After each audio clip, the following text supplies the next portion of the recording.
Yu-hyun lay on the ground, gravely wounded. The cursed demonic spear had pierced his abdomen, and no potion or healing skill could mend such a wound. Only an elixir might stand a chance. Right then, Do-yoon and his crew showed up like they owned the place. Do-yoon looked at Yu-hyun and remarked that he could have defeated the enemy alone, even without Yu-hyun's interference. Yu-hyun chuckled weakly in response. When Do-yoon asked what was so amusing, Yu-hyun said it was exactly what he expected him to say. Yu-hyun looked at a nearby civilian, recalling how he'd fought tooth and nail to survive, even teamed up with the reckless Do-yoon. And here he was now, saving someone else only to end up dying himself. Gathering what little strength he had left, Yu-hyun asked Do-yoon if he had an elixir. Do-yoon confirmed he did. Yu-hyun then pointed out that Do-yoon wasn't planning to use it on him. Do-yoon didn't hesitate. That elixir was too precious to waste on Yu-hyun, who clearly didn't make the VIP list. Some sacrifices just weren't worth it. Hearing that, Yu-hyun's thoughts spiraled into despair. He cursed the twisted world around him. The higher beings of the heavens watched humans suffer for amusement. They created trials, gave out rewards, and found Do-yoon's cruelty entertaining. No one cared about someone like Yu-hyun. No gods, no humans. No one ever had. With his dying breath, he spat curses at the gods, the world, and that fucking useless piece of shit Do-yoon. Do-yoon then asked him a single question. Why did he intervene? All Yu-hyun ever did was gather intel and observe. So why now? Yu-hyun didn't sugarcoat it. He was fucking exhausted. Sick of playing survivor, sick of being life's punching bag, and really sick of pretending this shit was worth the effort. His tank was empty, and frankly, the world could rot for all he cared. Suddenly, a teller descended from the sky. These celestial intermediaries watched silently from above, guiding humanity down paths that led to ruin. They had long sold out humankind to the divine spirits. Yu-hyun caught the teller's grin. Of course the bastard was amused. Humanity's suffering was just prime-time entertainment for these dickheads. Ratings must be fantastic tonight. The teller addressed everyone, declaring that the next trial awaited and that the end was near. With a chilling calm, he urged them all to do their best. Yu-hyun shot Do-yoon a withering glare, the universal signal for him to take his dollar store Avengers and get the hell out. One of Do-yoon's companions grew angry, but Do-yoon brushed it off, telling her to ignore him. Still lying there, Yu-hyun asked why Do-yoon seemed sad about his death. He wondered if Do-yoon had suddenly changed his mind and planned to use the elixir on him. But Do-yoon said nothing. He simply turned and walked away with his team, leaving Yu-hyun behind. Yu-hyun watched them go. Pain surged through his body once again. He collapsed fully onto the ground, his breathing shallow and strained. In his final moments, a flood of thoughts filled his mind. He finally admitted it. He hadn't just missed the role of the world's protagonist, he didn't even land the lead in his own life. Just a background extra, forever stuck in someone else's highlight reel. Yet even now, as his life slipped away, a small hope burned inside him. If he could be given another chance, if he could erase his regrets, he would rise higher than anyone else. High enough that he wouldn't have to envy another soul, high enough to be proud of who he had become. And with that final hope in his heart, Yu-hyun closed his eyes. Moments later, he found himself in an unfamiliar space, drifting in confusion. His mind raced. Where was he? Was he still alive? That seemed impossible. He had been pierced by the cursed demonic spear. There was no way he could have survived. He opened his eyes slowly, only to realize his body had changed. He was no longer human. Instead, he had taken the form of a celestial creature, one of the Starbean types. Around him floated countless other beings that looked just like him. The scene overwhelmed him. Nothing made sense. Among them appeared a distinct figure, the teller. Unlike those who once witnessed the fall of humanity, this one looked different. The teller stepped forward and began to explain. They were all chosen to serve as tellers for the Celestial Body Inc. Their purpose now was to prove their capabilities. With no time for questions, the explanation ended abruptly. In an instant, all the Starbean-like creatures were sucked into a glowing portal, hurling them directly into open space. The teller's voice boomed again, like a game show host demanding contestants prove they weren't completely worthless. Yu-hyun flailed in the void like a drunk astronaut, because nothing says trust fall like being yeeted into space. Just then, a system window appeared in front of them. At the same time, a powerful energy called Genesis Blessing activated around their bodies. It allowed them to breathe in the vacuum of space. The system began outlining their first mission. Each of them was now a teller, a being whose role was to present stories to the divine spirits. To do so, they had to select a subject, set a goal, and form their first contract. Success would result in promotion as an official employee. Failure would mean death. The time limit, 1 hour. Yu-hyun stared at the message, shocked. A mission had been forced upon them with barely any warning, and if they failed, they would die. As he processed this, his eyes drifted downward. Earth appeared below, intact and undamaged. But that made no sense. Earth had been destroyed years ago. He had died with it. Now he was alive again, as a teller, and somehow he had traveled to the past. He didn't know how it was possible, but he pushed those thoughts aside. He needed to focus on the mission. If this was the past, it must be the time before Earth's destruction. A time when the collectors were still active. Even then, life on Earth was chaotic. Gates had appeared across the globe, unleashing monsters into the world. Collectors were the ones who hunted those monsters. Yu-hyun concluded that he had to choose one of the collectors who had not yet formed a contract. But something about this felt too easy. Collectors required contracts with tellers to receive divine sponsorship, which earned them points. These points were essential for growth and survival. So any rational collector would be desperate to form a contract. It was a perfect mutual relationship. Why did this mission seem so simple then? The system marked Yu-hyun's destination, Seoul, South Korea. He reached for the accept button on the screen. But with no fingers and tiny arms, he couldn't even touch the screen, like a helpless little potato. Just then, something strange happened to him. Meanwhile, the teller observed all the Starbian trainees from above, watching over them like a father. He noted how most of them hadn't even begun to grasp their situation.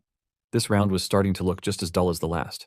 But suddenly, something caught his eye. Yu-hyun had changed. His celestial body transformed into his real human form. Startled, Yu-hyun realized the change occurred the moment he wished for it. Without hesitation, he pressed the button on the screen.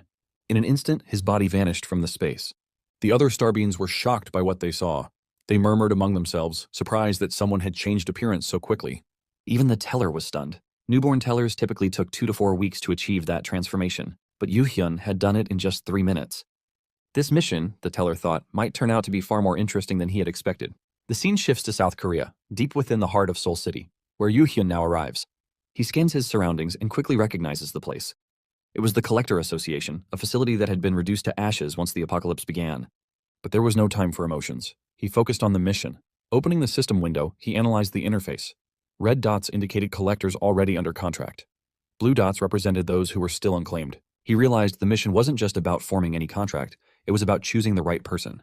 A weak or untalented collector would fail to attract the Divine Spirit's attention, resulting in 0 points. Success hinged entirely on making the right choice. Suddenly, a security guard approached from behind, questioning Yu-hyun's presence and asking if he was a collector. Yu-hyun dismissed him, focused entirely on his search. The guard placed a hand on his shoulder and warned that only authorized personnel were allowed in the building, but before the situation could escalate further, the Genesis system activated. A sudden surge of energy jolted the guard back. Surprised, the guard realized Yu-hyun was a teller. With a quick apology, he admitted his mistake, saying he thought Yu-hyun was just a regular human. Without another word, the guard turned and fled the area. Yu-hyun stood silently, observing. That level of respect toward tellers confirmed it. He truly was, in the past. Continuing on, he navigated through the area, eyes fixed on the system window. It showed not only the positions of potential collectors, but also their names and ages. However, none of this data was helpful in determining their capabilities.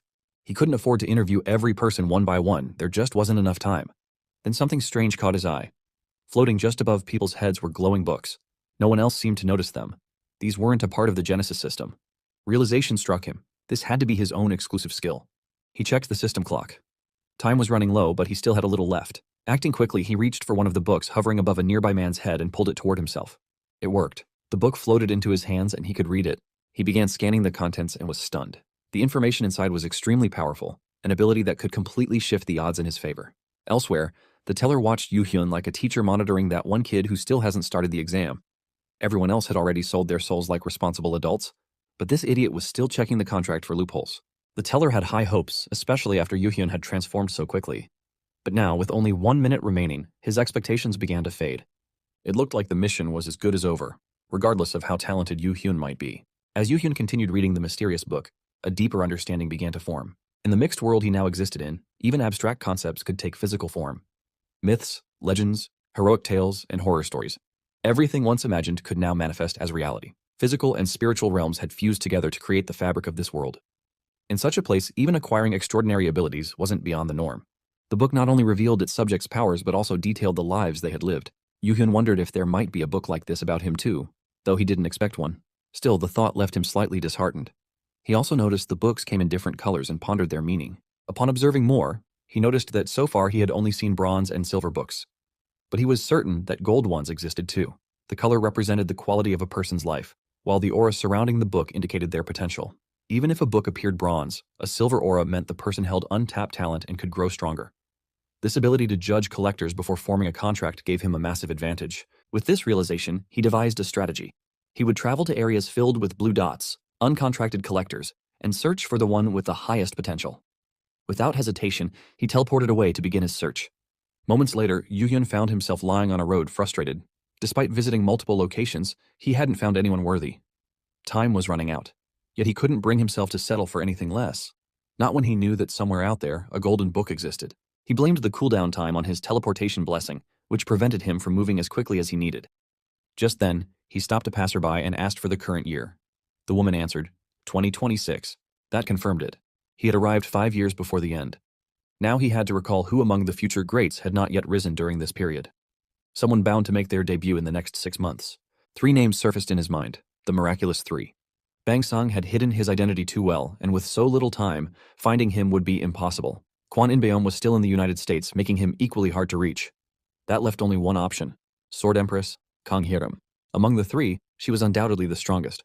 Yu Hyun remembered an interview from the future that mentioned how she had stayed in the shadows during the early stages of her career. Without wasting another second, Yu Hyun teleported once again. He reappeared inside a small room and looked around. It was a dormitory. He was surprised that someone like Kang Hiram was living in such a modest place. Seated ahead was a young woman. Yu Hyun addressed her directly, calling out her name.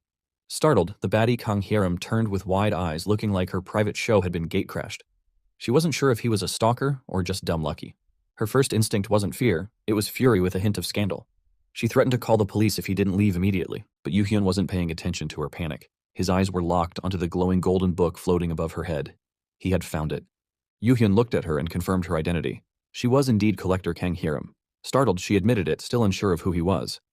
Yu Hyun calmly introduced himself as a teller from Celestial Body Inc., assigned to Earth. His purpose was clear, he had come to form a contract with her. Hiram's eyes lit up with excitement. She could hardly believe someone had come specifically to make a contract with her.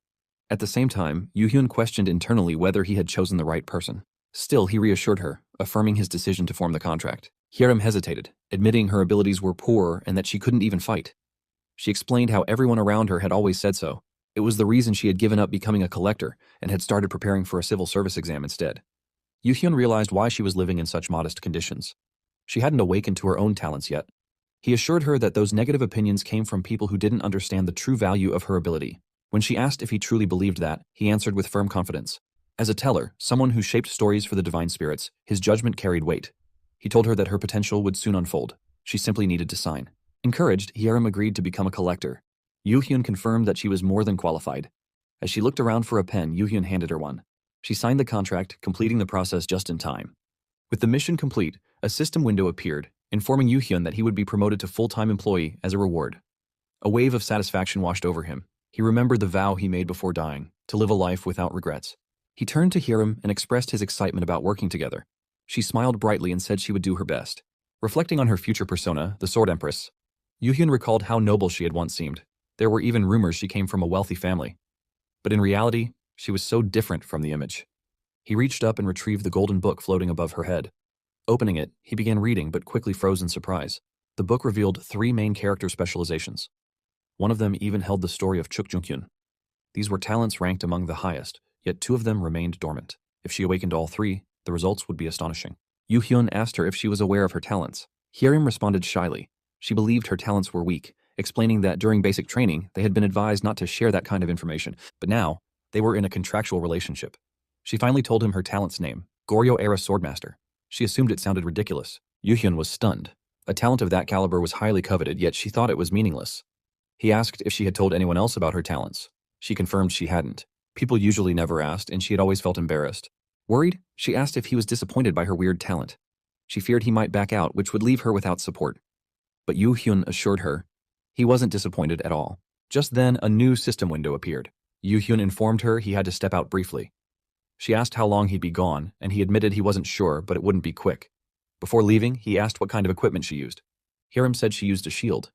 Yu Hyun was surprised. Instead of a weapon? She explained that even though she had no combat-related talents, her physical strength was unusually high. That's why she chose to fight on the front lines with a shield. Yu Hyun asked what she had used during basic training. Laughing, she told him she had used a spear back then. The trainers had recommended it for its long reach and safety. Yu Hyun realized she had tried everything except the sword. He gave her a final instruction before leaving. She needed to exchange her shield for a sword and find an open space to practice sword swings. When she asked if that was all she needed to do, Yu Hyun confirmed it. Soon, she would see the true worth of her Goryeo-era Swordmaster talent. With that, Yu Hyun teleported away. Soon after, Hiram returned, having exchanged her shield for a sword just as she was told. Holding the blade in her hands, she wondered if swinging it would actually help her learn to use it. She had never handled a sword before. As she began practicing, an unfamiliar sensation flowed through her. It was a strange but stirring feeling she hadn't experienced before. Encouraged by it, Hiram continued her training, swinging the sword with increasing focus. Moments later, Yu Hyun teleported back to her location. From a short distance, he observed her movements. Her form was steady and precise, even without formal instruction. It became clear that her title as the Sword Empress wasn't without reason. Noticing him nearby, Hiram stopped and asked when he had arrived. Yoo-hyun explained that he hadn't wanted to disturb her while she was so focused. As he spoke, a system window appeared before him. He glanced at it and saw a mission tied to a promotion. Curious, Hiram asked what he was doing. Yoo-hyun replied that he was considering creating a library. Hearing this, Hiram reacted with surprise. That was known to be the very first step for any teller. Yoo-hyun admitted that he had only just started working as one. This shocked Hiram. To her, he looked like a seasoned veteran. As Yoo-hyun began entering the name of the library into the system, he came across a list of existing ones. The bizarre and flashy names caught his attention. He wondered if such names were necessary to attract attention. Then he noticed one collector who had already begun writing their story. Intrigued, he decided to take a closer look. On his screen, he saw other collectors and the Divine Spirit's negative comments about them. This confirmed his belief. Choosing a strong collector was crucial. He decided to delay naming the library and focus on creating one first. Turning to Hiram, he asked if she was ready to swing her sword again. Together, they teleported away. They arrived at a different location, modeled after legends, myths, and stories. This was the entrance to the world of thoughts. Yoo-hyun explained that once a teller formed a contract with a collector, they wrote and displayed stories for the Divine Spirits. Their goal was to present these narratives through the actions of their collectors. He then posed a question to Hiram. Did she know what these stories truly represented? Hiram answered that it must be the life of the character. Yoo-hyun agreed partially, explaining that although every story was different, depending on the Divine Spirit's preferences, one genre always attracted the most attention: heroic tales. From now on, Hiram would become the protagonist of such a tale. Still unsure, Hiram asked if she was capable of living up to that. Yoo-hyun assured her that she could and promised to make it possible. He led her inside. The place they entered was the Cobalt Mines of the Anvar mountain range. He asked if she was familiar with the kobolds, to which she said she knew a bit. Yoo-hyun then tapped the Open Library button on his system screen. With that, his library was created, and he introduced himself as its owner. Looking around, Yoo-hyun recognized the same divine spirits who had previously left negative comments. He figured they had come out of curiosity. The system began displaying viewer comments. Their tone was mocking and eager for failure. Despite this, Yoo-hyun stayed composed. He informed Hiram that he would now head to the observer's room to present her story to the divine spirits. From this point forward, she would be fighting alone. Nervous, Hiram asked if she truly had to do it by herself. Yoo-hyun reassured her. All she needed to do was swing her sword, just like she had during training. Just then, a monster appeared on the scene, causing Hiram to freeze in fear. Her eyes widened and panic began to take hold. Yoo-hyun encouraged her to believe in herself, assuring her she could do it. But Hiram couldn't stop trembling. Fear overwhelmed her, and she turned to run. The monster lunged at her, and in the chaos, her foot slipped. She crashed to the ground, terrified, thinking she would die at this rate. Her mind screamed that she had to escape. In that moment, old memories resurfaced, mocking voices echoing in her head. People had laughed at her, ridiculing her as the one with nothing but brute strength. They questioned her talents, dismissed her as someone whose abilities were worthless. They had said a healer would be more useful, and that anyone unable to even form a contract with a teller might as well be a civilian. To them, she was better off attempting the civil servant's exam. Crushed by their words, Hiram found herself wondering if she could continue like this. She feared that if she ran again, she'd prove them right, that she was useless. And if that happened, she wouldn't be able to face Yoo-hyun. She decided it didn't matter what became of her. What mattered now was not running away. At that moment, Yoo-hyun shouted for her to dodge, but something inside Hiram shifted. Her expression hardened with resolve. Glaring at the monster, she stood her ground. Then, with focused strength, she raised her sword, blocked the incoming attack, and struck back. Her blade cut through the creature with a decisive slash, finishing it in a single motion. All the viewers, along with Yoo-hyun, watched in stunned silence. Hiram stood tall, sword in hand, as a powerful thought filled her mind. She would no longer be afraid. Yoo-hyun praised Hiram's technique, acknowledging her swordplay. As the monster's body faded, a glowing energy emerged and flowed into Hiram. Watching this, she felt proud of herself and acknowledged her success. Through the system, Yoo-hyun congratulated her, affirming his belief in her strength. But he reminded her, the battle wasn't over. This world held countless joys, and she shouldn't stop here. He urged her to desire more, to be greedier. Hiram responded with determination, ready to keep going. As she fought more monsters, Hiram reminded herself that it was still too early to feel satisfied. The scene shifted to Celestial Body Inc., where Senior Associate Teller Towden had been keeping an eye on Yoo-hyun. He was stunned to see 15 viewers in under an hour. It didn't make sense, even with department support. To him, Yoo-hyun seemed like a newbie. The rapid viewer growth felt suspicious, like some dirty trick was involved. He decided to investigate. As Towden examined the footage, his focus locked onto Hiram. Her lack of protective gear and ordinary weapon confused him, yet her strength surpassed any collector he had seen, and she was growing stronger with every second. Yoo-hyun, observing Hiram, felt proud. She had adapted quickly to her abilities. He mentally addressed the divine spirits, boasting that this was only her first battle, and yet she was already this capable. he knew she had even more potential. Just then, Hiram called out to Yu Hyun. He responded and she pointed to the border ahead, recognizing that beyond it wasn't the farming area. Yu Hyun explained that the collectors had built that area to farm points safely. Hiram acknowledged it with understanding. On the other side, Taoden watched closely. He was impressed that she had already reached the border on her first try. Yu Hyun asked if she was disappointed. Hiram admitted she was, a little, since it felt like the end. But Yu Hyun clarified that it wasn't over yet. Since they had come this far, he encouraged her to go all the way and clear the entire mind realm. It was then revealed that mind realms could be erased from reality by clearing them. Once one was cleared, a new one would appear elsewhere. Because no one could predict the story without entering the realm, most avoided going inside. This led to suggestions to stop clearing existing mind realms altogether. Hiram asked if that was all right. Yu Hyun reassured her that if any problems came up, she could just say he made her do it. Besides, it was clear she didn't want to stop now. She admitted as much and agreed to follow through. Taoden watched in shock, trying to understand her intent. He couldn't believe she was really about to cross the border. With determination, Hiram dashed forward, leapt with her sword, and crossed the boundary. Her thoughts echoed a belief that a protagonist should never abandon their goals. This, to her, was the essence of being a hero. Taoden panicked. She had actually entered. To him, it was madness, since crossing that border was forbidden by the collectors. Meanwhile, Yu Hyun reflected silently. In Earth's past, stories had been full of adventure, but collectors had created boundaries in the mind realms and relied on safe farming to earn points. This stagnation bored the divine spirits, leading them to spark an apocalypse in search of excitement. Yu Hyun understood how this world ended, and he believed it had to change, not through outside interference, but through its own transformation. Yu Hyun approached Hiram and acknowledged her effort. They had already reached the deepest level of the mines. Hearing this, Hiram felt a surge of happiness. Yu Hyun then suggested she take a break, noticing her fatigue. Hiram agreed, admitting she was getting a bit tired. Observing her, Yu Hyun thought about how she had made it this far using her special traits' powers, but her body wasn't yet capable of handling the strain. He made a mental note to assign her some endurance training later. He asked how she felt using the sword, and Hiram responded enthusiastically, enjoying the experience. Yu Hyun then noticed the book above Hiram's head shining more brightly than before. Her progress today must have altered something fundamental. Turning to the next step, Yu Hyun reminded her about the kobolds that had fled earlier. Hiram confirmed she remembered. He explained that they were likely grouped together now, possibly under a leader. Their unified movements hinted at coordination. He offered her a choice to stop if she wanted. But Hiram wasn't going to quit now. She had come too far to turn back. She challenged Yu Hyun, knowing he wouldn't make her cross the border only to give up. He reassured her that he stood by his words and they agreed to proceed. Yu Hyun reflected silently. If she had hesitated even slightly, he would have tried to stop her. But there was no hesitation. Her determination was clear. He warned her of the danger ahead and proposed they set a clear goal. He asked if she understood how to clear a mind realm. Hiram confirmed she had learned. That made things easier for Yu Hyun.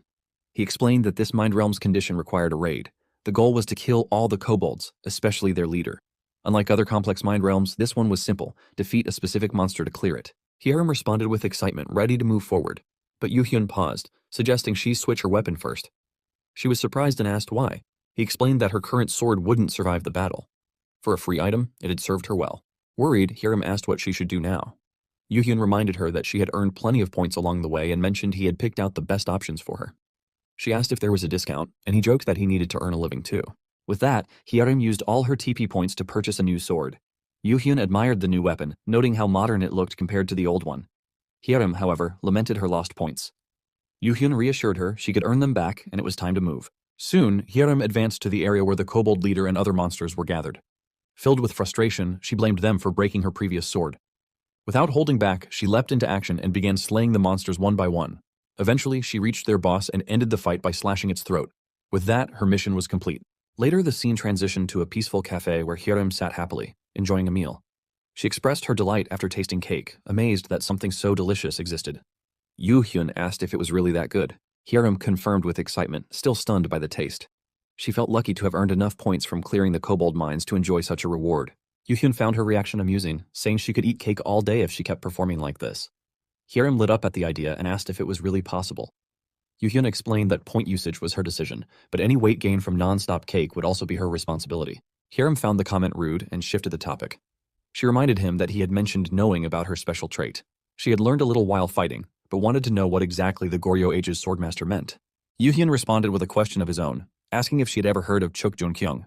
The story then shifts to a legendary figure, Chuk Jun-kyung. Once a low-ranking military officer and civil servant, he climbed the castle walls occupied by the Yurchin tribe all on his own. Without backup, he eliminated thousands of surrounding enemies. He charged straight into tens of thousands more and cut them down without mercy. His unmatched feats earned him the title of the Goryeo-era swordmaster, as he was believed to have surpassed the limits of a normal human. Hearing this tale, Hyerim was shocked. She hadn't known someone so incredible existed. In her eyes, his story was dramatic enough to be turned into a series. Yoo-hyun then mentioned that Chuk Jun-kyung had a friend with a strange name. Curious, Hyerim asked what it was, but Yoo-hyun refused to say it aloud. The more he resisted, the more curious she became. When he finally warned her to stop asking or else he'd report her for harassment, she was taken aback. Still intrigued, Hyerim decided to search it up herself. The moment she saw the name on her phone, she turned red with embarrassment. Flustered, she threw her phone at Yoo-hyun's face, shouting at him and accusing him of being the pervert instead. Yoo-hyun, equally confused, asked why she was blaming him. He explained that maybe the strange name was the reason the tale wasn't published widely, but that didn't diminish the hero's valor. He reassured her that her own talent was far greater than she imagined. Feeling encouraged, Hyerim asked if that meant her talent was truly something special. Yoo-hyun silently wondered if the future Sword Empress, Hyerim's future self, had been putting on an act all along. Without wasting time, Yoo-hyun grabbed her hand and said they needed to accelerate their plans. When Hyerim asked what he meant, he clarified that it was time to improve her public image. The scene shifted as Hyerim appeared in a new outfit, asking hesitantly if it was okay. Yoo-hyun reassured her. It looked good, and she should wear it with confidence. But before continuing with the mission, he reminded her of what he had told her earlier. Hyerim recalled his advice, not to laugh carelessly and to behave respectfully in front of the divine spirits. Looking around, Yoo-hyun noticed the crowd was larger than during the chronicles of the Sword Empress. It seemed the news had spread. The divine spirits had never seen Kang Hyerim dressed neatly like this before. He reflected that if people were surveyed about the most important trait in a character, many would answer strength. But the second most important trait would bring mixed answers: leadership, survivability. For him, though, the answer was clear. Looks. Hyerim always had a good foundation, but she never truly styled herself until now. Yoo-hyun then turned to Hyerim and said that before she entered the Mind Realm, there was something important she needed to learn. He brought out the story he had mentioned earlier and asked if it was her first time seeing it up close. Hyerim confirmed that she had only heard of it before. He told her she would be seeing it more frequently now. Although her talents were strong, they wouldn't solve everything. She thanked him for the guidance. When asked how it felt, Hyerim described it as somewhat refreshing. Yoo-hyun considered that a good reaction. Most collectors struggled to even handle 2 of these. Curious, Hyerim asked whose points were used to buy it. But instead of answering, Yoo-hyun quickly changed the subject and started walking ahead. He said it was time to begin and that they should give the divine spirits a performance worth remembering. Yoo-hyun and Hyerim emerged from a portal into an unfamiliar barren land. Hyerim looked around, puzzled by the desolate surroundings. She noted the eerie stillness of the place, sensing it was an isolated location rarely visited. Yoo-hyun calmly revealed their destination. This was the Labyrinth of Crete, more specifically, the maze labyrinthos within the ruins of Knossos Palace. Despite multiple previous attempts, no one had ever succeeded in clearing it. Curious, Hyerim asked why. Yoo-hyun explained that no one had been able to determine the clear conditions, and the structure of the maze itself was extremely complex and difficult to navigate. Suddenly, Hyerim froze in shock at the sight of several corpses strewn across the ground. Yoo-hyun whispered for her to stay quiet. Judging by the level of decomposition, these were collectors who had entered recently and failed to survive. While assessing the situation, Yoo-hyun noted that the number of viewers watching their journey had already surpassed 100, some even being tellers. He realized these spectators were likely trying to steal the ideas of someone who had gained sudden popularity. Still, he welcomed their attention. After all, today's objective was to convert casual viewers into regular followers. He handed Hyerim a spool of thread. Drawing from the myth of Theseus, he told her to use it if she got lost in the maze. Then, without waiting for a response, Yoo-hyun teleported away, leaving her at the labyrinth's entrance. Through the system, Yoo-hyun reminded her to advance without looking back, treating this challenge as if it were a minor obstacle. Hyerim acknowledged his words and began moving forward without hesitation. As she advanced deeper, Yoo-hyun observed from afar. He was impressed by her composure. Despite the grim surroundings and the corpses, Hyerim remained calm. She didn't even seem to realize how much stronger her mental resilience was compared to the average collector. Suddenly, a blinding light flared up in front of her.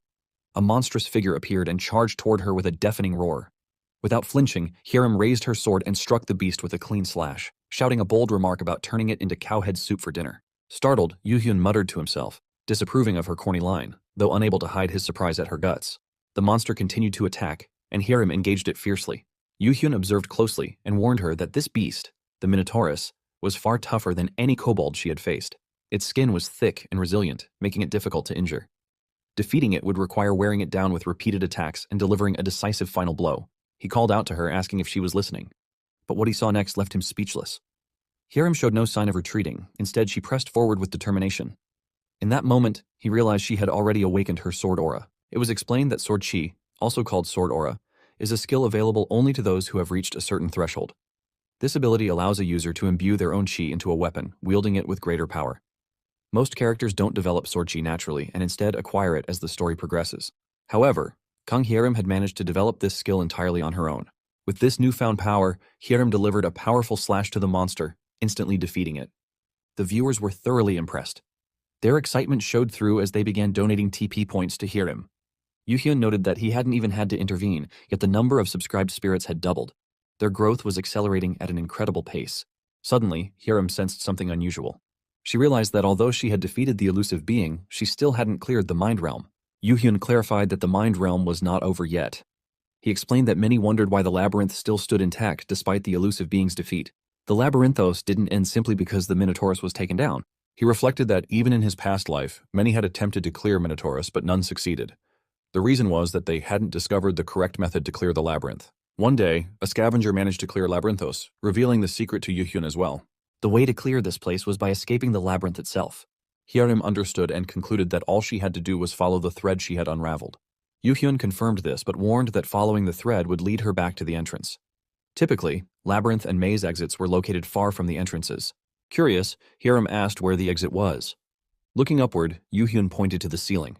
He asked if she knew about Daedalus. Hyerim acknowledged she had heard he was the creator of the labyrinth. Yuhyun described Daedalus as a genius inventor responsible for designing this complex maze.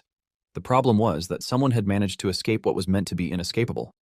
Hyerim guessed that the escapee might have been Theseus. Yuhyun agreed and recounted how Daedalus had told Theseus about using a thread to navigate. In anger, King Minos had trapped Daedalus and his son Icarus in the maze, but Daedalus still found a way out. Yuhyun pointed out scattered feathers around the place as evidence. Excited, Hyerim gathered many of the feathers and threw them, declaring that she had enough. Suddenly, wings sprouted from her back. Yuhyun informed her that she had found a hidden piece and urged her not to stand dazed, but to proceed with what he had instructed earlier. The viewers responded with a flood of TP points, rewarding Hyerim's achievement. The system announced an unbelievable feat.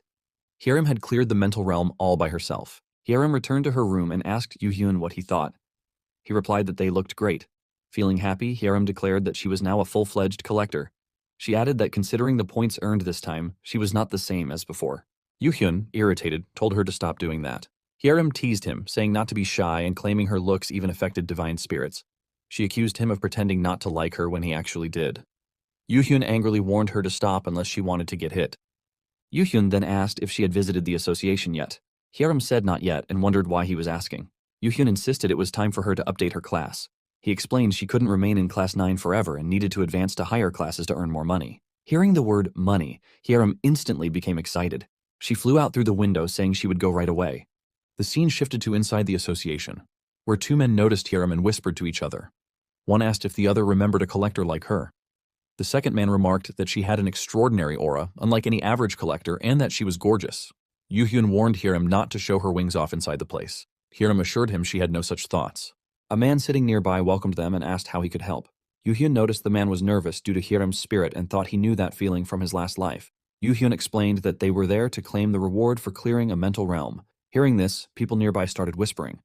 They were surprised, saying they had heard 2 mental realms were recently conquered and doubted the person's ability. They thought such selfishness wouldn't last long despite the fame. The seated man asked if anyone else had accompanied them. Yuhyun said no, that Hyerim cleared it all by herself. The man then asked for her collector class. Yuhyun replied class 9. The man said he would call the person in charge and ask them to wait. They sat quietly, waiting, when a rude man approached and accused them of being scammers who lied their way in. He mocked Hyerim, calling her a joke for claiming to have cleared a mental realm, and demanded to know where she thought she was. Hyerim remained silent, which only angered the man more. He mocked the idea of a mere class 9 collector clearing a mental realm and asked if she was ignoring him. Yuhyun apologized on her behalf, stating she didn't want to talk to the rude man. The man then confronted Yuhyun, questioning who he was and accusing him of interfering between 2 collectors. Yuhyun said he preferred to be called her colleague rather than manager. The rude man accused Yuhyun of being a con artist too and warned him to leave the association or get beaten up. Yuhyun refused to back down, warning the man that Hyerim could be fierce and he should be careful. Enraged, the man charged at Yuhyun to hit him. At that moment, Hyerim stood up and grabbed the man's hand. The man told her to let go while he was being nice. Without hesitation, Hyerim angrily slammed the man to the ground. Yuhyun told the man that he had been warned to be careful. The jerk lay on the ground, stunned and confused. He clearly remembered reaching out his hand but couldn't believe he had been overpowered by such a small woman. Furious, he stood up and rushed toward Hyerim, aiming to punch her. But before he could strike, Hyerim threw him back to the floor and twisted his arm. Onlookers whispered in shock, noting he had lost again. They were surprised, wondering how someone ranked Class 7 could be defeated so easily even if he had let his guard down. Still seething, the man glanced at Yu-hyun, suspecting he had orchestrated everything from the start. Fueled by rage, he pushed himself up with force. The crowd gasped, realizing he was serious about continuing the fight inside the association. Whispers spread, questioning if he had lost his mind. He shouted at Yu-hyun, claiming he couldn't forgive him and threatening to wipe the smirk off his face. But before he could act further, Hiram delivered a powerful kick to his back, silencing him instantly. Yu-hyun watched closely, acknowledging that Hiram had mastered the heavy-weighted body technique all on her own. He had chosen her because of her notorious title, the Sword Empress. But now she was exceeding even his expectations. Spectators nearby were stunned. Despite the man using aerial arts, he still couldn't rise. They began to wonder if Hiram truly was just Class 9. Suddenly, a bodyguard arrived, demanding to know what was going on and reminding everyone that fighting inside the association was prohibited. He ordered the group to move aside and asked who was responsible for the commotion. Yu-hyun observed the delay in their intervention and suspected that someone higher up had told them to wait for the right moment. Another man then arrived, asking what the fuss was about. He questioned whether they thought the association was a joke to be fighting inside. Yu-hyun asked if he was the person in charge. The man confirmed it and asked who Yu-hyun was. Yu-hyun introduced himself as the colleague of the person involved in the incident. The man repeated his words in disbelief, and Yu-hyun explained that there seemed to be a misunderstanding. He clarified that it wasn't a fight, but a slight conflict of opinion. The other person had acted out on his own, forcing Hiram to respond in self-defense. The man asked if this entire scene was simply apprehension. Yu-hyun confirmed it and pointed out that Hiram didn't have a single injury. Her peaceful expression clearly showed she hadn't been in a real fight. They had merely restrained someone who caused a disturbance. Yu-hyun added that if anything, the association should be thankful. Bystanders supported his statement, agreeing that it was the other man who started everything. The man in charge admitted his misunderstanding and offered an apology. Yu-hyun then reminded him that Hiram still needed to receive the reward for clearing the mind realm and asked when the person in charge would appear. The man revealed that he was that very person. He explained the delay was due to a backlog of work, but acknowledged the recent fight. He offered to attend to them separately and asked if they had time. Yu-hyun agreed, telling Hiram that it was enough for now. Internally, he noted that while Hiram's debut as a collector had been nothing short of magnificent, the real journey was only just beginning. Yu-hyun observed carefully, noting the silver light that had flowed from the bookbinding earlier. Though it wasn't gold, it was still impressive. His opponent wasn't easy. Judging from the situation, the man had initially tried to apply pressure. But when the outcome didn't favor him, he immediately changed his tone. This quick adaptability wasn't talent. It was the result of accumulated experience over time. The man then led them forward, and Yu-hyun thought to himself that this man was truly like an old raccoon. Soon, they were seated together. The man introduced himself as Choi Jungmo and explained that although his role might seem minor, it carried significant responsibility within the association. Yu-hyun and Hiram introduced themselves in return. Jungmo acknowledged what he had heard, that the two of them had cleared the mind realm. Yu-hyun corrected him, clarifying that it wasn't both of them, but Hiram alone who had accomplished the feat. Surprised, Jungmo remarked that clearing it solo was even more unbelievable. Yu-hyun confirmed that everyone thought the same until they witnessed her strength firsthand. Curious, Jungmo asked what exactly they wanted. Yu-hyun responded bluntly, saying they only sought the rightful rewards for clearing the mind realm. He questioned whether the association even planned on giving them. Jungmo admitted that he wasn't solely responsible for approving such decisions. Yu-hyun pointed out the contradiction. After all, Jungmo had brought them in as if he were in charge. Jungmo apologized, claiming it was the nature of how things worked. Yu-hyun repeated his name and stated openly that he had suspected from the start that the association wouldn't reward them fairly. Jungmo, taken aback, questioned that claim. But Yu-hyun urged him to stop hiding behind polite words. The truth was clear. They didn't want to give the rewards, and there was no point pretending otherwise. The narrative shifted, revealing the deeper reason behind the association's inaction. Without clearing existing mind realms, no new ones would form. The government preferred maintaining the status quo. Both the association and collectors accepted this setup. It allowed safe farming and minimized work for everyone. Jungmo admitted they had disrupted that fragile, unspoken agreement. Their actions had challenged the system itself. Yu-hyun countered by pointing out the true purpose of the mind realm. It was meant to tell stories to the divine spirits and prove the worth of collectors. But current practices violated that core principle. Jungmo defended their stance, explaining that analyzing a new mind realm required significant manpower and money, along with the risk of deaths. So, by leaving the mind realm untouched, they were actually protecting lives. Yu-hyun found the excuse impressive but hollow. Jungmo asked whether they'd take responsibility if others died due to their actions. Yu-hyun dismissed that logic. As collectors, they were simply fulfilling their roles. Expecting them to take responsibility, especially without even receiving rewards, was absurd. Whether people lived or died depended on their fate and abilities. While tragic, those deaths didn't warrant personal responsibility. Jungmo snapped, shouting that human lives were at stake. Yu-hyun repeated his words mockingly. Inwardly, he found the sentiment laughable.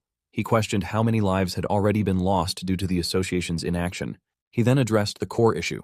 While deaths during a mind realm clear were unfortunate, doing nothing out of fear solved nothing. That was why they acted. Current collectors had grown weak and complacent. They no longer challenged themselves for fear of failure. Jungmo asked if Yu-hyun truly believed he was different. Yu-hyun declared that yes, they were. Unlike the rest, they didn't run or hold others back. Jungmo scoffed at the idea that they deserved rewards just for being different. He stated that nothing would change regardless of what they said. That was how society worked, and the system wouldn't bend. Yu-hyun responded coldly, realizing this was the game Jungmo intended to play. He warned him, asking if he wasn't afraid of the aftermath. Jungmo laughed, questioning what two individuals could possibly do alone. Yu-hyun repeated his words. Just the two of them? That might be how it looked. But the real question was, how would others respond? Jungmo asked who he meant by others. In that moment, countless system windows began to appear before him. Stunned, Jungmo stared in disbelief. Yu-hyun finally introduced himself. He was Kang Yu-hyun, the storyteller of Celestial Body Inc., and now Choi Jungmo had officially stepped into his library. Jungmo's thoughts raced. He had assumed Yu-hyun was merely a manager overseeing a collector, but now, his humble demeanor, his calculated care toward the collector, and his skilled negotiation revealed something else entirely. Unlike those arrogant tellers who mocked humans, this man stood far above them. Jungmo realized this wasn't a sudden reaction. Yu-hyun had been acting with the entire situation in mind from the beginning. There was no excuse that could undo what had already unfolded. If the association's image took a hit and rumors spread among the divine spirits, it could affect every collector affiliated with them. A solution had to be found. Something clean, something quick. Jungmo glanced at Yu-hyun. Yu-hyun offered a faint smile, and Jungmo's anxiety deepened. His entire body trembled under the pressure. Then Yu-hyun calmly praised Jungmo's sharp judgment. Internally, Yu-hyun had hoped Jungmo would have been more foolish. If he had acted stubbornly or disgracefully, Yu-hyun could have taken even more from him. But it seemed Jungmo had enough sense not to fall into that trap. Accepting the situation, Jungmo finally asked what Yu-hyun wanted. Yu-hyun reminded him that everything had already been explained. Jungmo responded, agreeing to provide a proper reward for clearing the mental realm. In addition, he offered an extra reward as an apology for his earlier behavior. Yu-hyun replied that such generosity wasn't necessary, but turning it down would be impolite. Addressing the divine spirits, he reasoned that just this once they could overlook the offense, given Jungmo's sincerity. As he read the system interface, Yu-hyun reflected. Even if 99 were satisfied, there could always be one who wasn't. Taste was subjective, but that didn't mean he'd allow that one dissenter to disrupt things, especially not when they were trying to shape the library's future atmosphere. In the end, everything had turned out reasonably well. Yu-hyun stood and reminded Jungmo to make the deposit by the end of the day. Jungmo agreed to handle it. Before leaving, Yu-hyun added that there was nothing strange in his request. He simply wanted Jungmo to locate someone. Curious, Jungmo asked who he was looking for. Yu-hyun gave the name, Choi Do-yoon. He wasn't sure if Do-yoon was officially a collector. All he knew was that the person would be around 18 or 19 years old, standing at approximately 184 centimeters tall, with a face handsome enough to rival a celebrity's. Yu-hyun admitted it begrudgingly, but emphasized that any leads would be appreciated. The information could be sent through the Genesis network. Jungmo inquired if there were any other identifying traits. After a moment of thought, Yu-hyun added one final detail. Do-yoon was incredibly rude. After stepping outside, Hyerim finally exhaled in relief, admitting that the tension had nearly killed her. Yu-hyun acknowledged how well she had held herself together. She explained that she had been desperate not to make a single mistake and had put on an act with all her might. Yu-hyun told her that since such situations would be frequent, it was better for her to get used to it. Hyerim asked if she could just act naturally instead. Yu-hyun reminded her of how everyone had been buzzing about her earlier. Her performance had worked perfectly, and people now saw her as charismatic and intelligent. Yu-hyun pointed out how amazing that impression was. He added that people were probably admiring her beauty and charm after her display. He urged her not to let the hype die down and to ride it to the end. He painted a picture of her becoming famous, surrounded by praise and wealth, enjoying life. Thinking about that future, Hyerim began to smile. Then she declared that since their work for the day was over, she would treat him. After all, she was now a rising star. Yu-hyun quickly shattered that idea, reminding her they still had other matters to deal with. When Hyerim asked what those matters were, he brushed it off as nothing serious. But at that moment, he sensed something unusual. Noticing the shift, Hyerim asked what was wrong. Yu-hyun said something urgent had come up. He assured her he'd be back soon and teleported away. Now airborne, Yu-hyun soared through the sky when someone suddenly appeared behind him. Turning around, he asked who the man was. The stranger scoffed, calling him an impolite brat, and wondered aloud what Argyle saw in Yu-hyun to personally summon him. He introduced himself as someone from the Pentagram Division, saying he had come to offer Yu-hyun the honor of joining. Yu Hyun, unamused, demanded once again to know his identity. The man introduced himself as Jin Pung, a senior member of the Pentagram Division. Yu Hyun calmly asked what business he had with him. Jin Pung was enraged by Yu Hyun's tone, calling him insolent and arrogant. He lashed out, offended by the way Yu Hyun addressed a senior. Yu Hyun responded without flinching, saying he did have a name, Kang Yu Hyun. Hearing that name, Jin Pung was stunned. It had taken him over 3 weeks to earn his name, yet Yu Hyun had received his immediately upon joining. Trying to regain control, Jin Pung declared that Yu Hyun's name didn't matter. All he had to do now was shut his mouth and join the Pentagram Division. Yu Hyun flatly refused. When Jin Pung pressed again, Yu Hyun repeated his answer even more clearly. Jin Pung exploded with anger, demanding if Yu Hyun even knew who he was. Yu Hyun confirmed he did. He accused Jin Pung of acting arrogant just because of a small amount of authority. He pointed out that Jin Pung wasn't even an assistant manager yet and still dared to flaunt his position. Jin Pung was left speechless, internally panicking at Yu Hyun's confidence. He wondered how this brat dared to act so bold and questioned if Yu Hyun had already joined another division. Yu Hyun calmly asked if Jin Pung was worried about that. He reassured him that he hadn't joined anywhere yet. Jin Pung, furious, demanded how Yu Hyun dared to talk that way to a senior. Yu Hyun fired back that if Jin Pung wanted to be treated like a senior, he should act like one. He reminded him that seniority in Celestial Body Inc. was based on performance and position, not empty titles. He accused Jin Pung of assuming he could bully a newcomer into submission. Jin Pung shouted again, asking if Yu Hyun even knew what division he belonged to. Yu Hyun, unfazed, told him to return to that so-called Great Division and inform them that he would never join as long as Jin Pung was a member. He instructed him to pass the same message to the teller who sent him. If they wanted him, they should send someone with real discernment, or better yet, come themselves. Infuriated and humiliated, Jin Pung teleported away without another word. Moments later, Yu Hyun returned to Hiram. She was surprised by how quickly he came back. He confirmed he meant what he said. When she asked about the urgent matter, Yu Hyun told her it was time they hired a manager for her. Yu Hyun wandered through the area, scanning his surroundings while trying to recall a specific location. He believed that if his memory was accurate, it should be nearby. Soon, he stopped in front of a building and confirmed that he had found the place, Recap Management. Hiram looked at the building and remarked that it seemed unimpressive compared to the others. She questioned whether this was truly the place Yu Hyun had in mind. Without hesitation, Yu Hyun confirmed that he was certain about it. He knocked on the gate, and a woman soon opened it, asking about their purpose. As Yu Hyun looked at her, a memory surfaced. One where the same woman was in danger, held by the neck, visibly distressed. This memory unsettled him, but he noticed she now had a different aura, even though her appearance remained the same. Once inside, the woman invited them to sit and introduced herself as Baek Suryeon, the CEO of Recap Management. She assumed they were there to join her company. Yu Hyun clarified that only one of them intended to join and gestured toward Hiram. Suryeon side-eyed Hiram, surprised that such a stylish, effortlessly cool collector actually wanted to join. Or maybe she just wandered in by accident while striking a pose. Meanwhile, Yu Hyun assured Hiram that she didn't need to pretend or act here. Hiram felt relieved, admitting how tired she had been today. Curious about Yu Hyun, Suryeon asked about his identity. In response, Yu Hyun challenged her to guess. She analyzed the situation and concluded that if he were a collector, he wouldn't have personally accompanied someone just to find a manager. She also ruled out him being from a clan or another management company. Instead, she speculated that he might be a teller. Yu Hyun wanted to facepalm. Choi Jungmo, that clueless fuckwit, missed it completely while Suryeon saw right through him. Either she was scary good, or everyone else was just embarrassingly bad. She explained that although tellers might look ordinary at first glance, they carry a distinct aura that subtly sets them apart from the rest of the world. The narration briefly shifted focus to Suryeon's future. Though she currently ran a small management company, she would eventually rise to lead the Baekwa squad after the end began.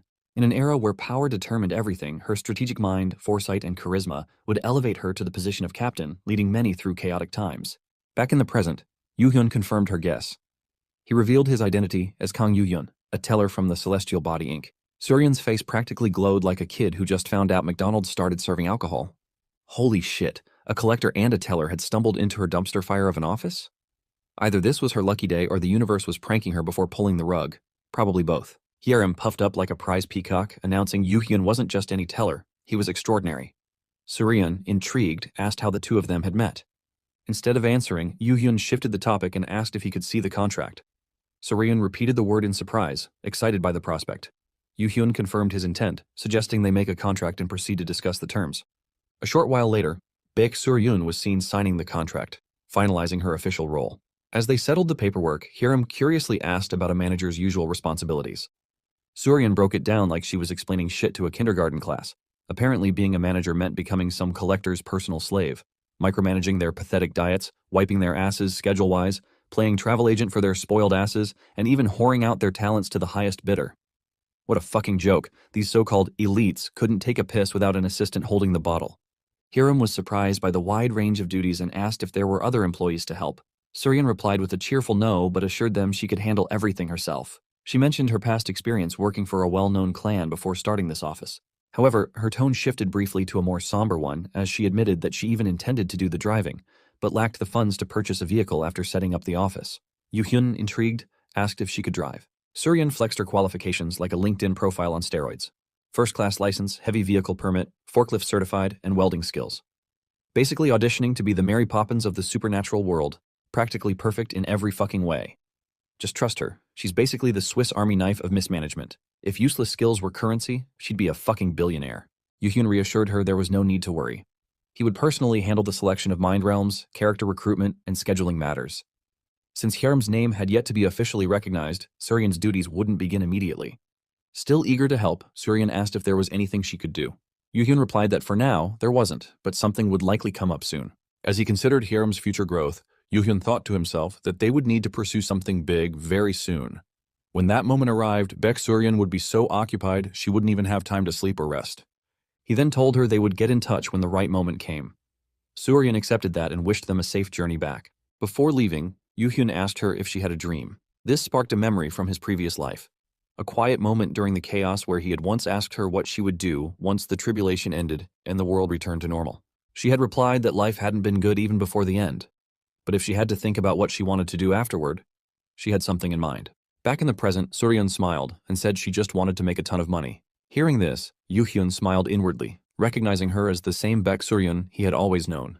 As they walked away from Baekwa management, Yoo-hyun reflected on something quietly. There was a reason why Suryan had naturally gotten along with Hiram. Their chemistry felt too smooth to be mere coincidence. Hiram, sensing the same connection, voiced her thoughts. She remarked how it already felt like she and Suryan had known each other for years, despite just meeting. She wondered if they might have been best friends in a previous life. Yoo-hyun reassured her that it wasn't strange at all. Elsewhere, Jinpung was fuming with frustration. He couldn't believe that someone had told him, an elite member of Pentagram, to back off. He grumbled about the blatant lack of respect, vowing to get revenge on that arrogant guy. But he knew that man was protected by Genesis' blessing, which made things complicated. Still, he searched for a loophole and suddenly remembered something. A solution existed. An alternate path he could exploit. 1 week later, a large crowd had gathered at a specific location. Among them were Yoo-hyun and Hiram, standing amidst the buzz. Hiram glanced around, noting how many people had shown up. She questioned whether this mind realm was more dangerous than usual. Yoo-hyun confirmed it. This mind realm was different, far more unique and treacherous. It opened only once every 3 months, and once someone failed inside it, they could never enter again. It was a rare opportunity wrapped in high risk. Hiram asked why he had chosen such a perilous place for today's entry. Yoo-hyun reminded her of her purpose. She became a collector to succeed. He shared that his own goal was no different. Though he was a teller, he too desired success, craving a position higher than anyone else. He acknowledged that Hiram's goals might be personal and rooted in her desires, but emphasized that there was nothing wrong with that. However, he warned that weak or uncertain ambition only served as a shackle. If she truly wanted something, she would need the resolve to chase it, even if it meant enduring broken bones and torn flesh. He asked if she had the confidence to withstand that level of sacrifice. Just then, the mind realm began to open before them. Yoo-hyun turned to Hiram and told her that an answer wasn't required immediately, but eventually, she would have to give one. Not just for him, but for herself too. Inside his room, Yoo-hyun sat silently, watching a war unfold through his system interface. On the battlefield, soldiers shouted as they fought, determined to stop the enemy and punish the invading Ottomans. The chaotic images triggered memories from Yoo-hyun's past life, stirring emotions he had long buried. He remembered the vow he made. He wouldn't let the same tragedy happen again. About a week earlier, during a meeting with Celestial Body Inc., a senior teller warned Yoo-hyun about the upcoming ceremony. This entry ceremony would coincide with the invitation ceremony of the divine spirits. Yoo-hyun was taken aback, wondering if entry into such a sacred realm was even possible. The teller reassured him. Although several renowned divine spirits would be present, the ceremonies would be held in separate rooms, so there would be no direct encounter. Later, standing by the window, Yoo-hyun quietly observed the unfamiliar surroundings of Celestial Body Inc. As the most famous among the top 3 teller organizations, its grandeur surprised him. It was his first time there, and it felt overwhelming. Just then, a starbeam approached and questioned why Yoo-hyun wasn't enjoying the banquet like everyone else. Yoo-hyun studied the stranger, noting the horns, and found the man's presence strange. The starbeam, irritated, accused Yoo-hyun of acting superior because of his early transformation. He warned Yoo-hyun not to underestimate him and promised to catch up soon before walking off. As more people began arriving and heading toward the banquet, Yu-hyun quietly observed from a distance. He realized they weren't there just to enjoy the event. These guests were likely evaluating the first missions of new recruits, hoping to scout talent into their departments. This place had become a battleground, not of violence, but of fierce recruitment. Yu-hyun wanted no part in that chaos and planned to slip away unnoticed. Before he could leave, someone recognized him as the newcomer who had transformed right away. A few more followed, offering him a position in their finance department. Surrounded and overwhelmed, Yu-hyun looked for a way out. That's when he noticed someone standing quietly in the distance. He walked toward the person and greeted him, asking why he hadn't spoken up earlier. The man, seemingly distracted, apologized. Yu-hyun took the chance to lead him outside, using the moment as an escape from the crowd. Once outside, Yu-hyun thanked him for playing along. The sudden help had allowed him to escape unnoticed. But the man remained silent. Yu-hyun found the lack of response odd and started to walk away, thinking the man must be busy. Then came an unexpected question. The man admitted he had hidden himself using a disguise, ensuring no teller could see him.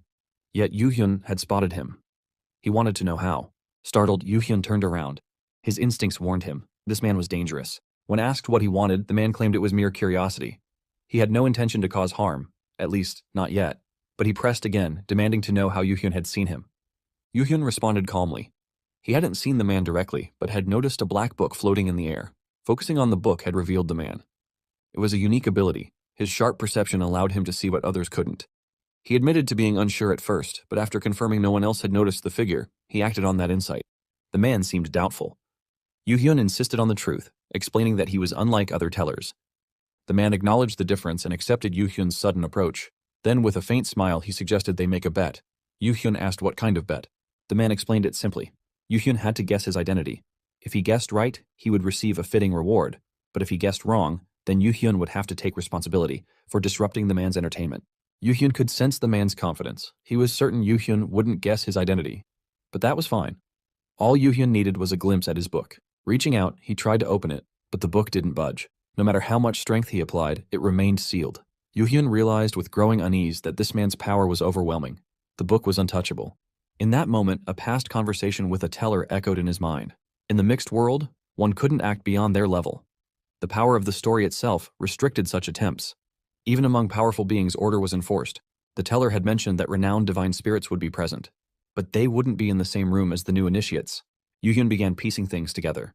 If the man before him had such overwhelming strength, could he be one of those divine spirits? His thoughts turned to the 5 greatest divine forces: Eden's heaven, Asgard's Eisensoidner, Hermopolis Ogdoad, Olympus Pantheon, and Pandemonium. These realms housed the highest-ranking entities of all stories. A suffocating, ominous energy surrounded him now. The book looked sinister. Then came the vision: a 3-headed snake that spread corruption, a red dragon engulfed in flames, and a fallen being who had once stood closest to the brightest light but now dwelled in the deepest darkness. The clues aligned perfectly. Yu-hyun looked at the man and named him. He was Pandemonium's first-generation divine spirit, Satan. The man let out a laugh.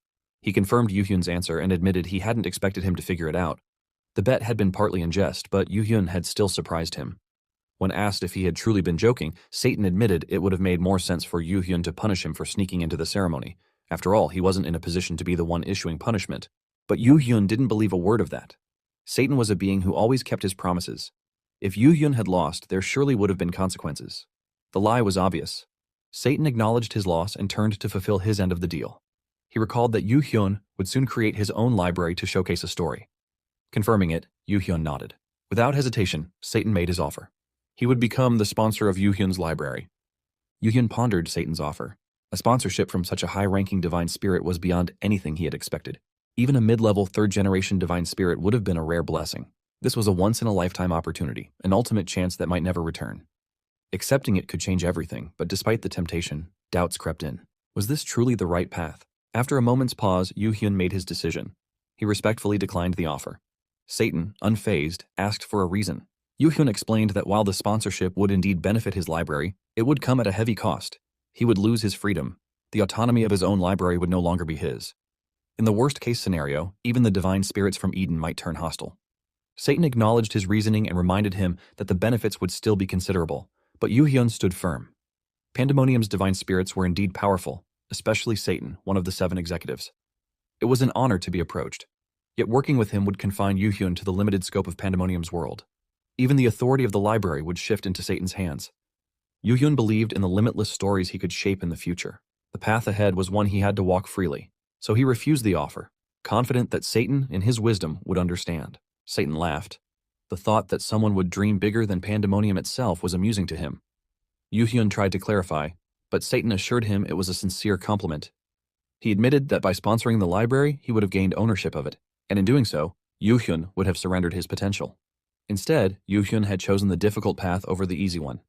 It seemed foolish in Satan's eyes, but perhaps it was that very foolishness that had drawn his attention. He decided to end the conversation there, unwilling to force his will upon someone uninterested in the offer. When Yu-hyun asked if that meant he was giving up, Satan admitted he wasn't sure. The rejection stirred a deeper greed within him, a desire to forcefully take what he couldn't have. But before acting on that impulse, he asked one last time if Yu-hyun truly rejected the sponsorship. Yu-hyun's answer remained the same. He wished to receive donations from divine spirits willingly, without binding deals. Satan found that ambition bold. Had any other teller said the same, he would have punished them for arrogance. But this situation was different. It would reflect poorly on him to walk away empty-handed. Since Yu-hyun had won the bet, there had to be a reward. He couldn't offer it immediately, but promised to deliver a gift bearing his name soon. Their meeting had genuinely pleased him. With that, Satan vanished, leaving behind an eerie silence. Yu-hyun looked back at his system interface. He wondered how much time had passed. The tellers might start looking for him. It was time to leave before they arrived. Yu-hyun wandered into the library and admitted to himself that he had just come to a random place. It surprised him to find such a hidden spot within the workplace, and since no one seemed to be searching for him, he decided to kill time by reading. As he read, someone approached and commented on how rare it was for a guest to visit this place. Yu-hyun looked up startled and was momentarily blinded by a strong light radiating from the stranger. Upon closer inspection, he noticed a massive, radiant book floating above the man's head. Yu-hyun marveled at the size and brilliance of the book. He wondered just how valuable the story within it must be. The elder man questioned Yu-hyun's presence, noting that very few people came to that part of the library. Yu-hyun explained that he was a new worker, just beginning to write stories. Hearing this, the elder admitted his mistake. Yu-hyun's composed appearance had made it difficult to tell that he was new. The elder expressed his surprise at meeting the much-talked-about newcomer himself. When Yu-hyun asked about his reason for being there, the elder revealed that he was the manager of the place. Though he didn't work there officially, he had volunteered to take care of the area after retiring. The departments had long abandoned the place, and now he maintained it alone. Yu-hyun couldn't help but wonder about the elder's past. Someone in possession of such a powerful book surely had a remarkable history. The elder then questioned if Yu-hyun should be at the initiation ceremony. Yu-hyun confirmed that attending the event was mandatory, but what one did afterward was their own choice. He had left early because people from different departments were pestering him to join them, so he ran away. The elder chuckled, recalling a similar experience from his youth. He asked whether Yu-hyun had joined any department. Yu-hyun confirmed that he hadn't and didn't plan to. Choosing a path without allegiance, the elder noted, was a brave decision. He asked if that didn't scare him. Yu-hyun admitted it did, but said he still had a goal to pursue. The elder acknowledged this longing. He explained that tellers weren't born biologically but created. Though they were born with abilities, their purpose and desires were initially undefined. While the system or senior tellers could suggest a direction, following someone else's orders without personal desire was fundamentally flawed. Sadly, most tellers lacked this kind of longing. Rarely there were tellers like Yu-hyun who weren't swayed by others and followed a clear path formed in their own hearts. Impressed, the elder invited Yu-hyun to follow him, promising to show something interesting. Yu-hyun walked behind him as the elder led him to a special place. This area stored stories that had left the greatest impact in the mixed world since the founding of Celestial Body Inc. It was known as the Hall of Fame. Yu-hyun was struck with awe. These stories contained the lives and experiences of countless individuals. It felt incredible. Reaching the end of the hall, the elder shared something personal. 30 years ago, communication with this part of the library had been cut off completely. He brought Yu-hyun here because he wanted someone to remember it. The place had been shoved into obscurity, and no one knew about the brilliant stories it once held. If he were to disappear from the world, it would sadden him to know that this place would be forgotten. He had chosen Yu-hyun for a reason. He was the only one who had visited this old and shabby part of the library. The other tellers only cared about earning points and repeating familiar tales. The heartfelt stories of old were now seen as outdated, reduced to cliched products from a bygone era. But the elder still believed that a time would come when such stories would be needed again. Yu-hyun thought back to his own past.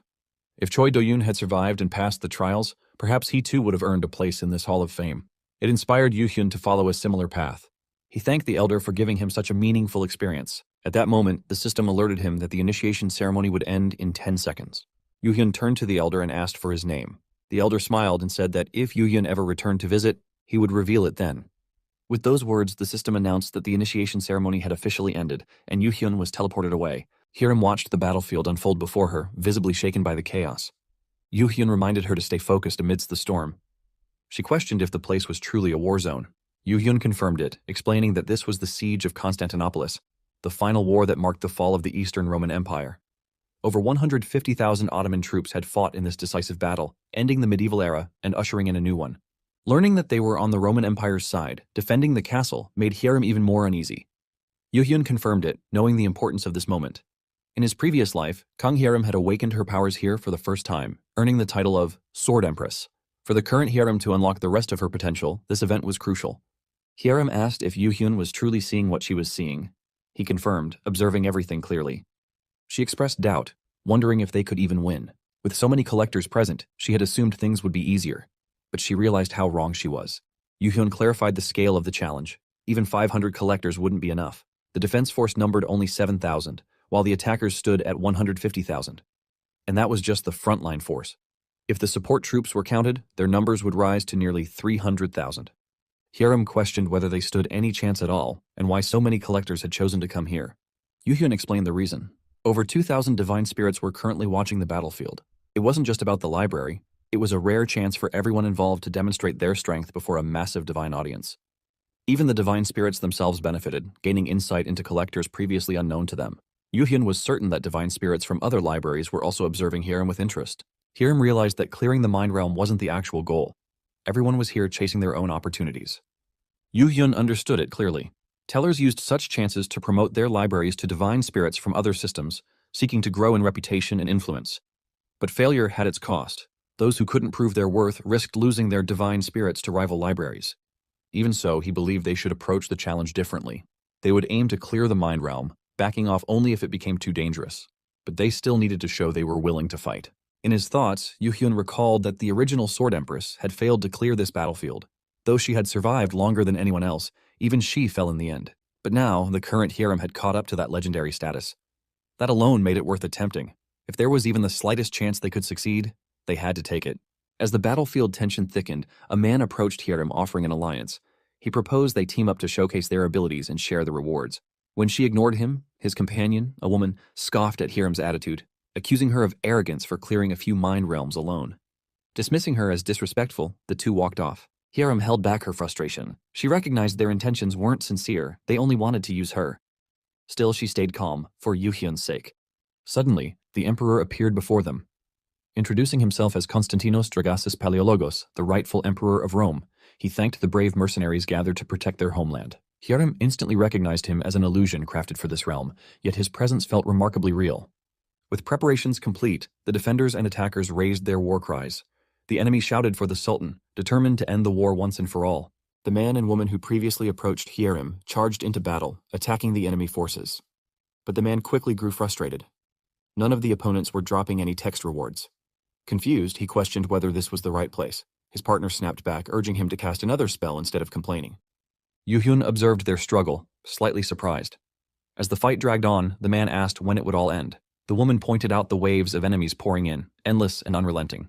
Yu-hyun noticed how exhausted they had become from exerting themselves too early. In contrast, Hyerim still held strong. He wondered how the battles were progressing across other libraries. Suddenly, the system announced a transfer. He was being moved to the gathering hub for libraries. Upon arrival, Yu-hyun saw tellers from various libraries watching their clients fight.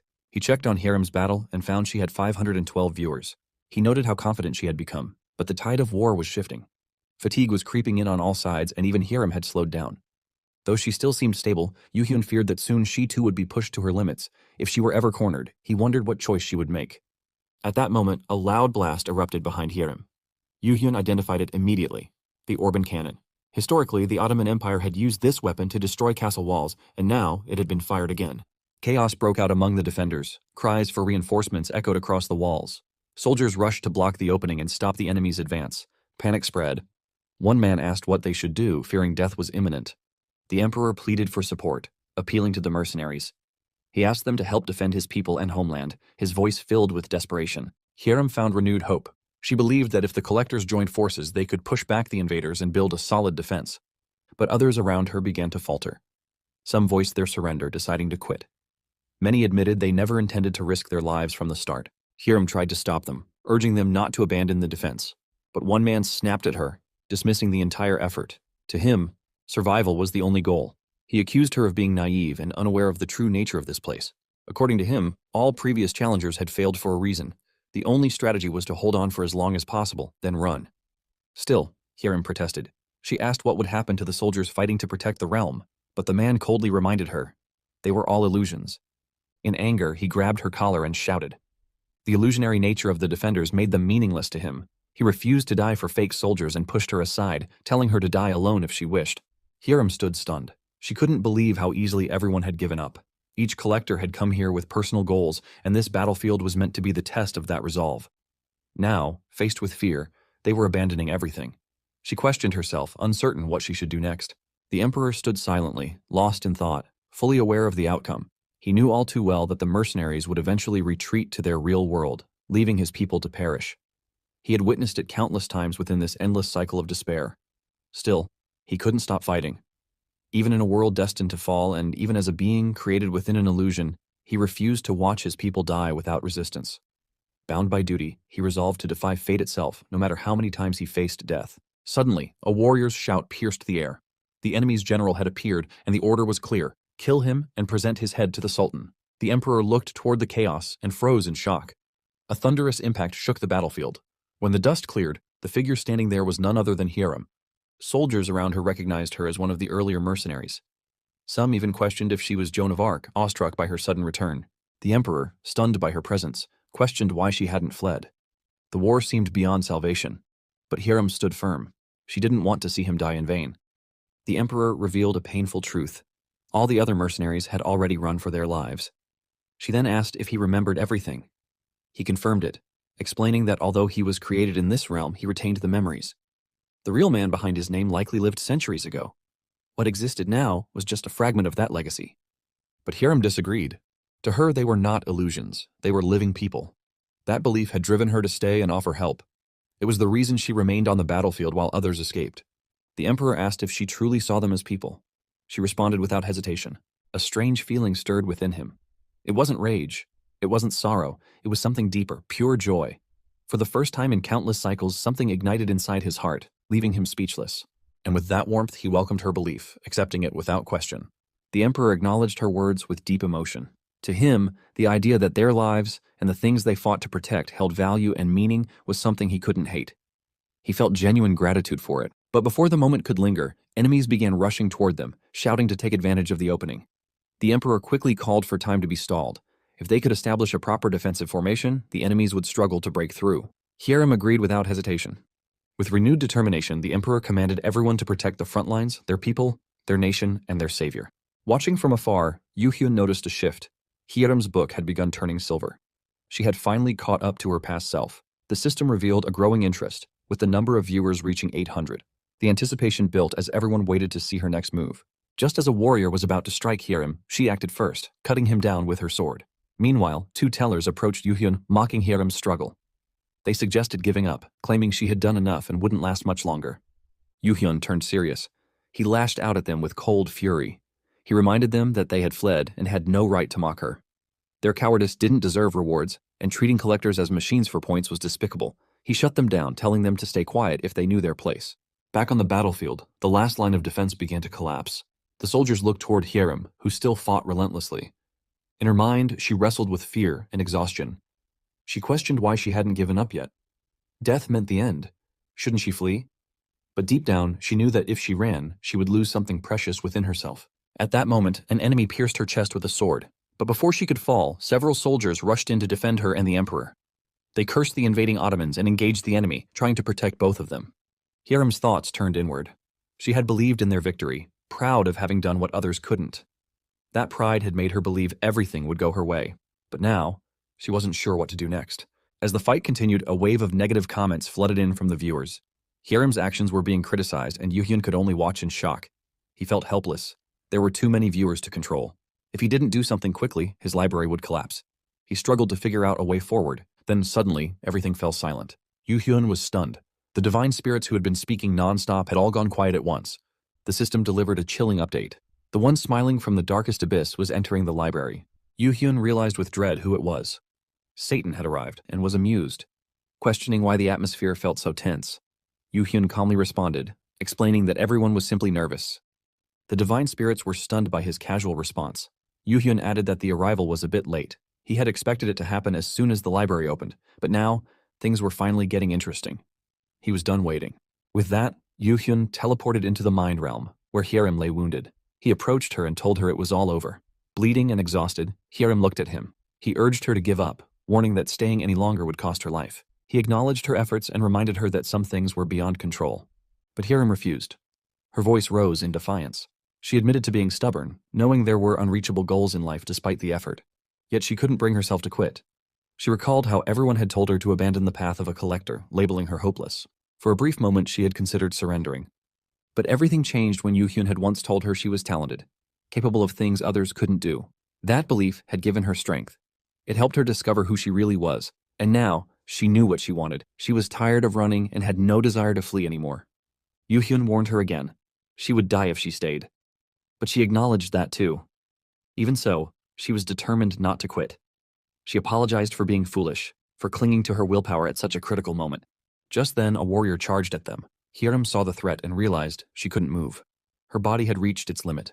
She knew death was imminent and silently apologized. But Yu-hyun quietly responded. It was good. Surprised, Hyerim turned toward him. At that moment, Yu-hyun pressed the undo button in the system. The system responded that the Genesis blessing had been undone. Without hesitation, Yu-hyun drew his sword and struck down the attacking warrior, saving Hyerim. Stunned, Hyerim watched in disbelief. Meanwhile, far away, Satan observed the entire scene and laughed. Yu-hyun, deep in thought, reflected on a long-buried desire. It was late to admit, but he had always wanted to be the main character. Regret over the dreams his younger self couldn't fulfill. The hope his mother once nurtured in him. Everything twisted together over time. And all those tangled emotions ignited the moment Choi Do-yoon uttered a single sentence.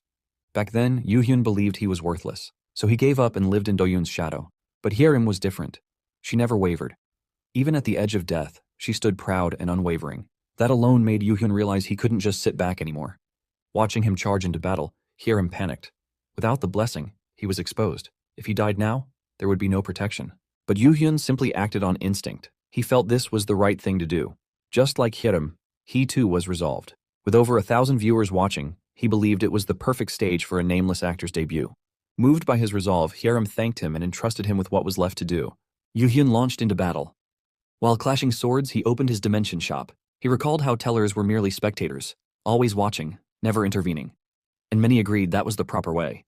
But Yu-hyun chose a different path. He resolved to fight, using a method no teller had dared to use before. This was his way of stepping onto the stage. A soldier shouted that killing the witch would guarantee victory. Before he could act, Yu-hyun appeared and slashed his throat. He wouldn't let them harm her. Yu-hyun kept fighting relentlessly. Meanwhile, Hyerim watched with swelling gratitude. He had given her courage, reminded her she could still move forward. One of the soldiers yelled out in frustration. They couldn't understand why they couldn't break past just one man. Yu-hyun responded with lethal precision, cutting down another soldier. He fought not for pride, but because he was strong. Hyerim, fueled by his resolve, vowed to keep fighting too. He had given up his blessing just to stand beside her. That meant everything. But Yu-hyun was nearing his limit. His strength was draining fast, and he wondered how much longer he needed to endure. The enemies sensed this. They advanced, thinking his exhaustion had created an opening. One of them paused and shouted in confusion after spotting something unusual. Yu-hyun turned and saw it too. Hyerim had fully awakened her body sword unison, along with the heavenly sword path. Her transformation lit up the battlefield like divine fire, ready to change the tide once again. The sight of Hyerim in her awakened form sent waves of fear through the enemy ranks. Soldiers who had charged in with confidence now stumbled back in panic. Without hesitation, Hyerim swung her sword toward them, releasing a violent blast that erupted across the battlefield. Witnessing the explosion, Yu-hyun was stunned. He hadn't expected her strength to surge this far. The Emperor, watching the sudden shift, expressed his gratitude. Whatever had just happened had bought them precious time to slow the enemy's advance. But Yu-hyun remained realistic. This counterattack was only a temporary fix. Once the enemy regrouped, their forces would crumble again. The Emperor agreed. Their troops were too few. The reality was grim. They simply didn't have the manpower to hold the front lines. Yet Yu-hyun proposed a different path. This war wouldn't end like most battles. The only real solution was to kill the enemy's leader. That was the only chance at victory. The Emperor questioned whether such a feat was even possible. Yu-hyun admitted it sounded impossible, but insisted it wasn't. With Hyerim fighting beside them, there was a real shot. The Ottomans had the numbers, but if they launched a targeted mission, they could end this. They would need at least 300 soldiers for the mission. He asked if the Emperor could manage it. The Emperor turned to his remaining men. Addressing them with deep sincerity, he acknowledged the immense debt he owed. They had given everything to protect their nation. He had once claimed that divine forces would ensure victory, but that illusion had faded. Now the burden rested on their shoulders alone. They were the last line of defense for the land and people they loved. This was not an order, it was a choice. Anyone unwilling could walk away freely, but if any were ready to stand with him, they were to step forward. Without hesitation, the soldiers gathered around him. Their silent answer spoke volumes. The emperor thanked them, moved by their unwavering loyalty. With resolve in the air, Yu Hyun called them all to move out. The scene shifted to the enemy camp. Emperor Mehmed noticed Dragasis's forces advancing again. Frustration flickered in his voice. Dragasis just wouldn't give up. But deep down, Mehmed sensed something had changed. The reinforcements should have fled by now. Why were they still holding ground? Suspicion crept into Mehmed's thoughts. Had more troops remained hidden? He demanded to know what Dragasis was planning. But before any answers came, Dragasis raised his voice, commanding his troops to charge. In response, the Ottomans unleashed a wave of arrows. Shields rose instinctively as Dragasis's soldiers pushed forward, bracing against the deadly barrage. Amid the chaos, Yu Hyun turned to Hiram, telling her not to look back. Everyone here had stepped forward knowing the risks. They were protecting their homeland and loved ones. They didn't need sympathy, they needed success. If she truly respected their sacrifice, then the only answer was to win, no matter what. Mounted on her horse, Hiram surged forward with determination. But just as the vanguard advanced, enemy forces ambushed from the rear, launching a sudden assault on the emperor's soldiers. Seeing this, Hiram's instinct pushed her to turn back and help. The soldiers, however, called out to her, assuring her they would handle the rear assault. She needed to keep moving. At that moment, another wave of enemies appeared ahead, directly in the path of the emperor and Hiram. Without hesitation, Hiram leapt off her horse, landing on the battlefield. Yu Hyun urged her to focus forward and keep running without looking back. Following his lead, both of them dashed ahead. The enemies realized their destination and called out that they were heading toward the Sultan.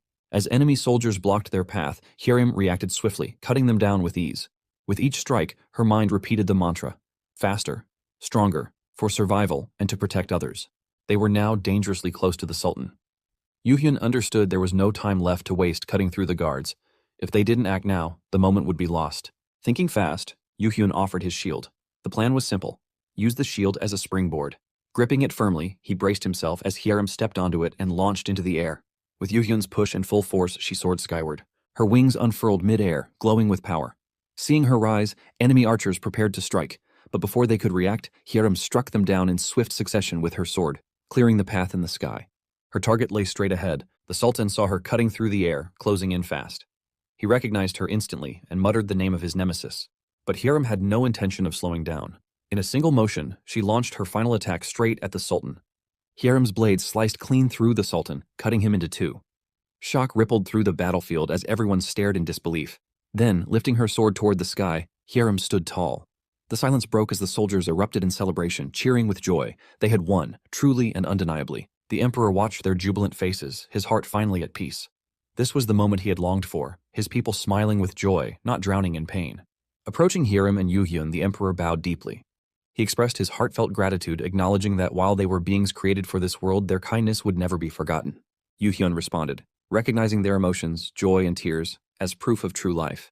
He urged them not to belittle themselves, saying that living people don't need to question their worth. A simple thank you, exchanged between proud beings, was more than enough. The emperor, moved, admitted he wished to reward them but felt that money could never truly reflect his gratitude. So instead, he chose to grant them the honor of knighthood. Yu Hyun was taken aback. When Hiram asked what was wrong, he explained the gravity of this gesture. In the traditional Roman Empire, knighthood held deep meaning, and in the mixed world, even more so. It wasn't just a title, it granted the powerful ability of storytelling, a rare gift impossible to obtain through points alone. With solemn reverence, the emperor declared their names and bestowed the title upon them in the name of Konstantinos Dragasis Paleologos. The system immediately acknowledged the change. Both had received the title, Distinguished Knight. Before disappearing, the emperor wished them a future filled with glory. One by one, he and the soldiers began to vanish until the battlefield stood still once more. Hiram, breathless with relief, remarked that they had truly done it. Yu Hyun agreed. Even though they had feared failure, they had succeeded. Suddenly, the system delivered another surprise. Their actions had drawn the attention of the beings from the upper realm. No one else from the lower realm had ever reached such a feat. They were awarded 10,000 TP, and their names would now be honored across the mixed world. Hiram's face lit up with joy. Yu Hyun, looking at the path ahead, admitted he didn't know what the future would hold. But he was certain of one thing: they would face it together, side by side. Hiram smiled, knowing that was all that mattered. In Yoo-hyun's heart, a quiet resolution formed. Once dismissed by the world as worthless, he had once tried to fight against that judgment, but lacked the strength and gave up. He wouldn't let that happen again. This was the beginning of his first story. A story that would now shape the world. Inside Baekwa management, the scene opens with Suryeon handling a call. She politely informs the caller that scheduling an interview won't be feasible, as their calendar is completely booked. Observing this, Yoo-hyun notes just how busy she really is. After ending the call, Suryeon turns her attention to Yoo-hyun and questions whether he's truly planning to give up the blessing. Meanwhile, Hyerim lies peacefully asleep in Yoo-hyun's lap, smiling contentedly as she confirms it. This is how she can be close to him like this. Yoo-hyun warns her to move or risk getting flicked, while Suryeon expresses concern, pointing out how dangerous relinquishing the blessing might be. Yoo-hyun acknowledges the risk. In battle, he can no longer teleport or escape into a bystander's room. Still, since he's fighting alongside Hyerim, he considers himself more like a collector now. Hyerim adds that her bond with Yoo-hyun is stronger than anyone else's. Yoo-hyun responds by playfully knocking her on the head, reminding her to move. He then shifts focus to Suryeon, asking if she's alright, noticing how tired she looks. Suryeon admits the influx of calls is overwhelming, and she still can't believe that the two of them managed to clear the infamous mind realm on their own. Yoo-hyun agrees, it felt unbelievable to him too, but advises her not to accept every request that comes in. Suryeon assures him she's already been rejecting clan offers, but explains that it's harder to ignore calls from the media, especially since they've already received some commercial proposals. Yoo-hyun tells her to turn those down as well. Unless they're from major organizations, there's little value in accepting them. He then checks his system and reflects that several divine spirits have offered donations after the battle, something he should have restricted sooner. Now, managing too many subscribed spirits is becoming a problem. He realizes it's time to establish clear rules. Hyerim, however, points out that the divine spirits haven't caused any issues yet and seem to be keeping their distance. Yoo-hyun reveals the reason behind their silence. Summoning an apple-like object in his hand, he shows it to the others. Curious, Hyerim asks what it is. Suryeon immediately recognizes it as the fruit of life. Yoo-hyun confirms her guess. Suryeon explains that anyone supporting a collector must be knowledgeable in myths. Yoo-hyun received the fruit as a gift after the Battle of Constantinople. He reflects on how rare it is for such a sacred item to be given while other divine spirits were watching. Hyerim, still confused, asks why it's such a big deal. Suryeon scolds her lightly. It's one of the 2 legendary fruits mentioned in the Bible. Yoo-hyun elaborates that, while small, it's an item beyond value, not something one can buy even with 10 million gold. However, consuming it recklessly at his current low level would overload his body with vitality and cause it to explode. It's a gift he can't even use yet. Just then, a message appears in his system. Surprised, Yoo-hyun wonders how a message got through despite his blocks. The system announces that he who resembles the glittering light is requesting a private meeting. Realizing the importance of this, Yoo-hyun politely excuses himself from the room. Tapping the accept button, he teleports into a celestial realm, an exclusive space meant for private meetings with divine spirits.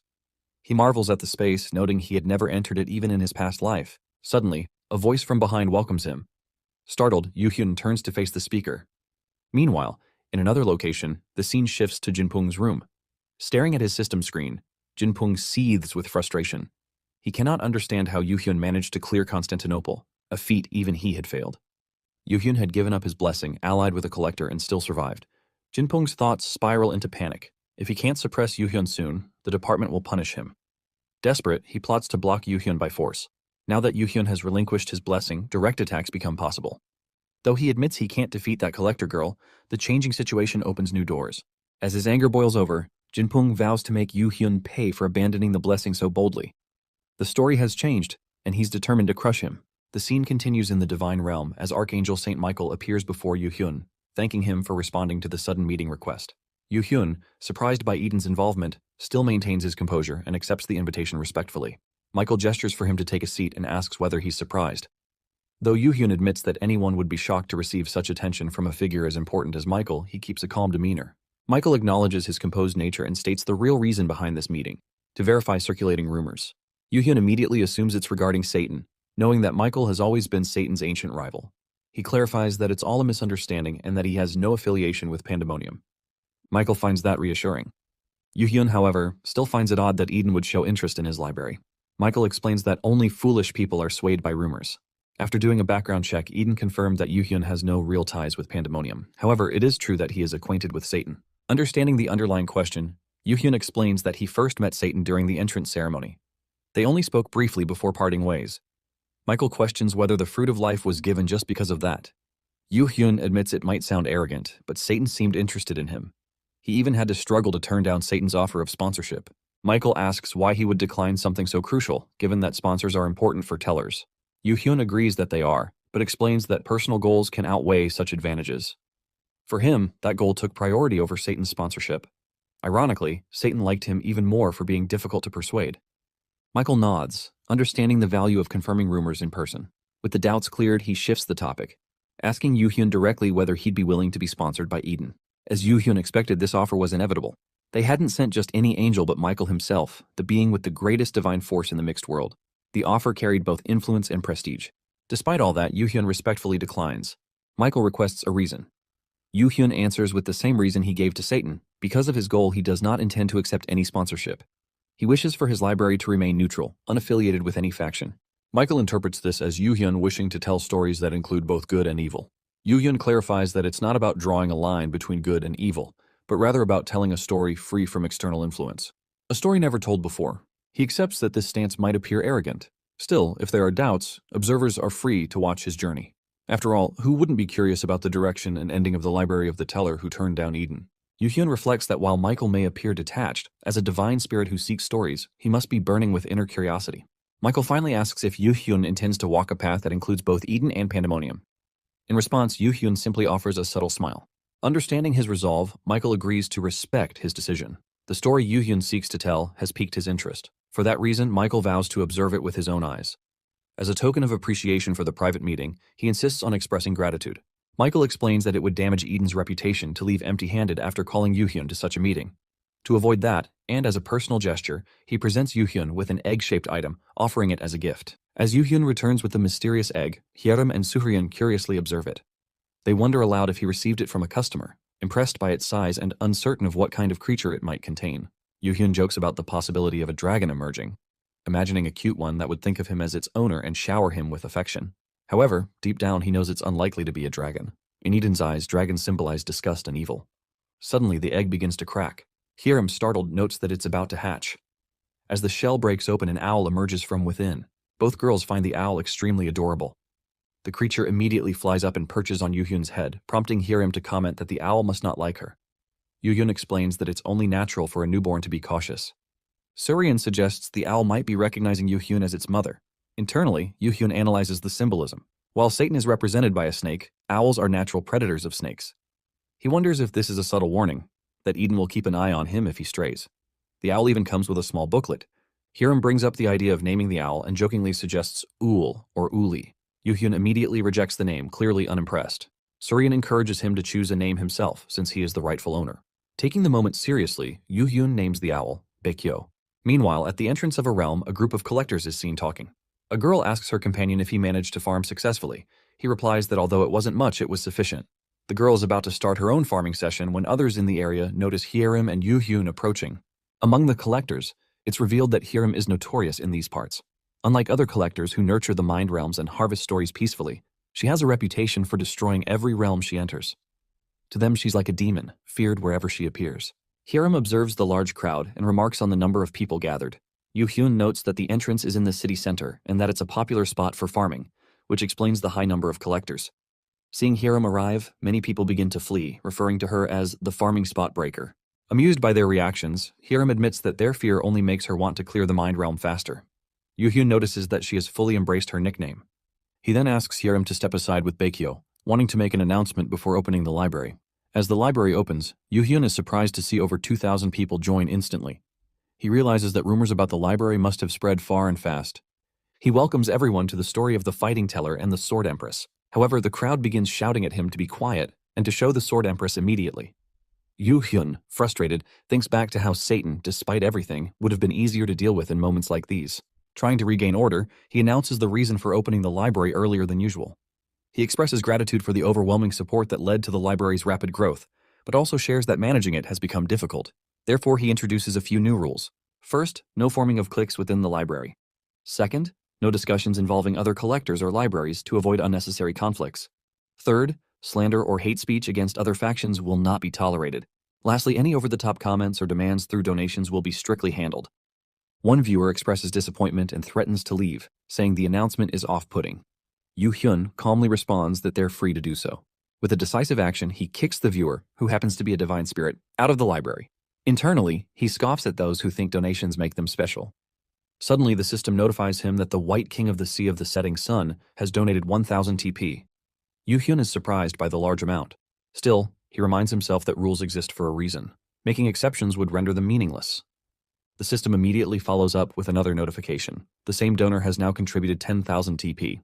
This infuriates Yu-hyun, who internally fumes at the audacity, glaring at the screen as the stubborn donor continues to test his patience. Yu-hyun, analyzing the recent donation, quickly connects the identity behind the name White King of the Sea of the Setting Sun. A being capable of donating such a massive amount of points could only be someone from the top hierarchy. He identifies the visitor as one of the Dragon Kings of the Four Seas, specifically the Western White Dragon. This divine figure belongs to the 36 heavens of the Heavenly Realm, a major force among the great divine powers. Although Yu-hyun had anticipated that some high-ranking spirits would eventually come to his library, he didn't expect them to arrive so soon. Acknowledging the presence of such a powerful entity, Yu-hyun admits he was truly surprised to host one of the Dragon Kings of the Four Seas in his library. In response, the White King donates another 10,000 TP, urging Yu-hyun to ease up and act moderately. He mocks the idea that divine spirits frequently consult each other, implying such strict rules are unnecessary. Yu-hyun chuckles lightly but replies firmly, "Moderation isn't an option." The chat falls completely silent after his blunt refusal. The system then reveals that the White King has asked for clarification. Yu-hyun doesn't hold back. His answer is direct. His earlier response should have been clear enough. No means no. Insulted, the White King questions whether his donations weren't sufficient and demands to know how much more it would take to make Yu-hyun submit. Yu-hyun recognizes the divine spirit's wounded pride. For someone who has always used power and wealth to control situations, this rejection must sting. But Yu-hyun knows he's built differently. He asserts that no amount of additional points will sway him. These rules were created by him, and even he isn't above them. No bribe, no matter how immense, and no amount of divine pressure will make him change his decision, especially not for the Western White Dragon. Suddenly, the system window announces that the Western White Dragon is greatly angered. As Yu-hyun looks up toward the sky, he realizes the gravity of the situation. For an upper realm entity to display power in the lower realm, the anger must be intense. At that moment, the Genesis system activates. Yu-hyun is reassured. Under the Genesis system's governance of the mixed world, divine entities cannot unleash their full power recklessly. Yet the White King, still fuming, donates another 10,000 TP and hurls an insult, demanding submission. In his eyes, money should solve everything. He continues to throw donations in rage, believing he can buy obedience. Yu-hyun calmly acknowledges the donations but points out the White King has just made a hateful comment against a teller. With that, he congratulates him on graduating and removes him from the library. Yu-hyun addresses the remaining audience, reinforcing that while donations are appreciated, rules must be upheld. He emphasizes that this is just the beginning and requests everyone's understanding. If harmony can be maintained without punishment, the rules might be relaxed in the future. But the peace is short-lived. A furious system window suddenly appears behind Yu-hyun. The White King, bypassing the restrictions, curses at him directly. Startled, Yu-hyun realizes something is wrong. The system delivers an urgent notification. The White King of the Sea of the Setting Sun has entered. Yu-hyun confronted the White King, calling out the overstep and defying the system's will. He acknowledged the king's anger, but made it clear that a line had been crossed. Enraged, the White King exploded in fury. He couldn't tolerate such defiance from a mere teller, especially after his generous donations. For someone of his divine stature to be dismissed felt like a crime, and he believed insulting the forces of the 36 heavens was unforgivable. But Yu-hyun calmly clarified that he had never disrespected the great divine forces or the Western White Dragon himself. He had simply removed a guest who broke the rules. This reasoning only fueled the White King's rage even more, who couldn't believe Yu-hyun dared to speak so confidently. Suddenly, the system alerted that another divine presence had entered the library, one resembling the glittering light. He donated 100 TP and asked what was happening. Yu-hyun instantly recognized him, Michael. As tension rose, the Genesis system activated again. The system confirmed excessive power usage and locked onto the White King as the target. Eviction procedures began according to system rules. Yu-hyun observed the process, knowing the Genesis system held power even divine beings couldn't ignore. For someone like the White King, who was only a mid-ranking spirit at best, challenging the system would leave him weakened for years. Moments later, the system forcibly evicted the White King.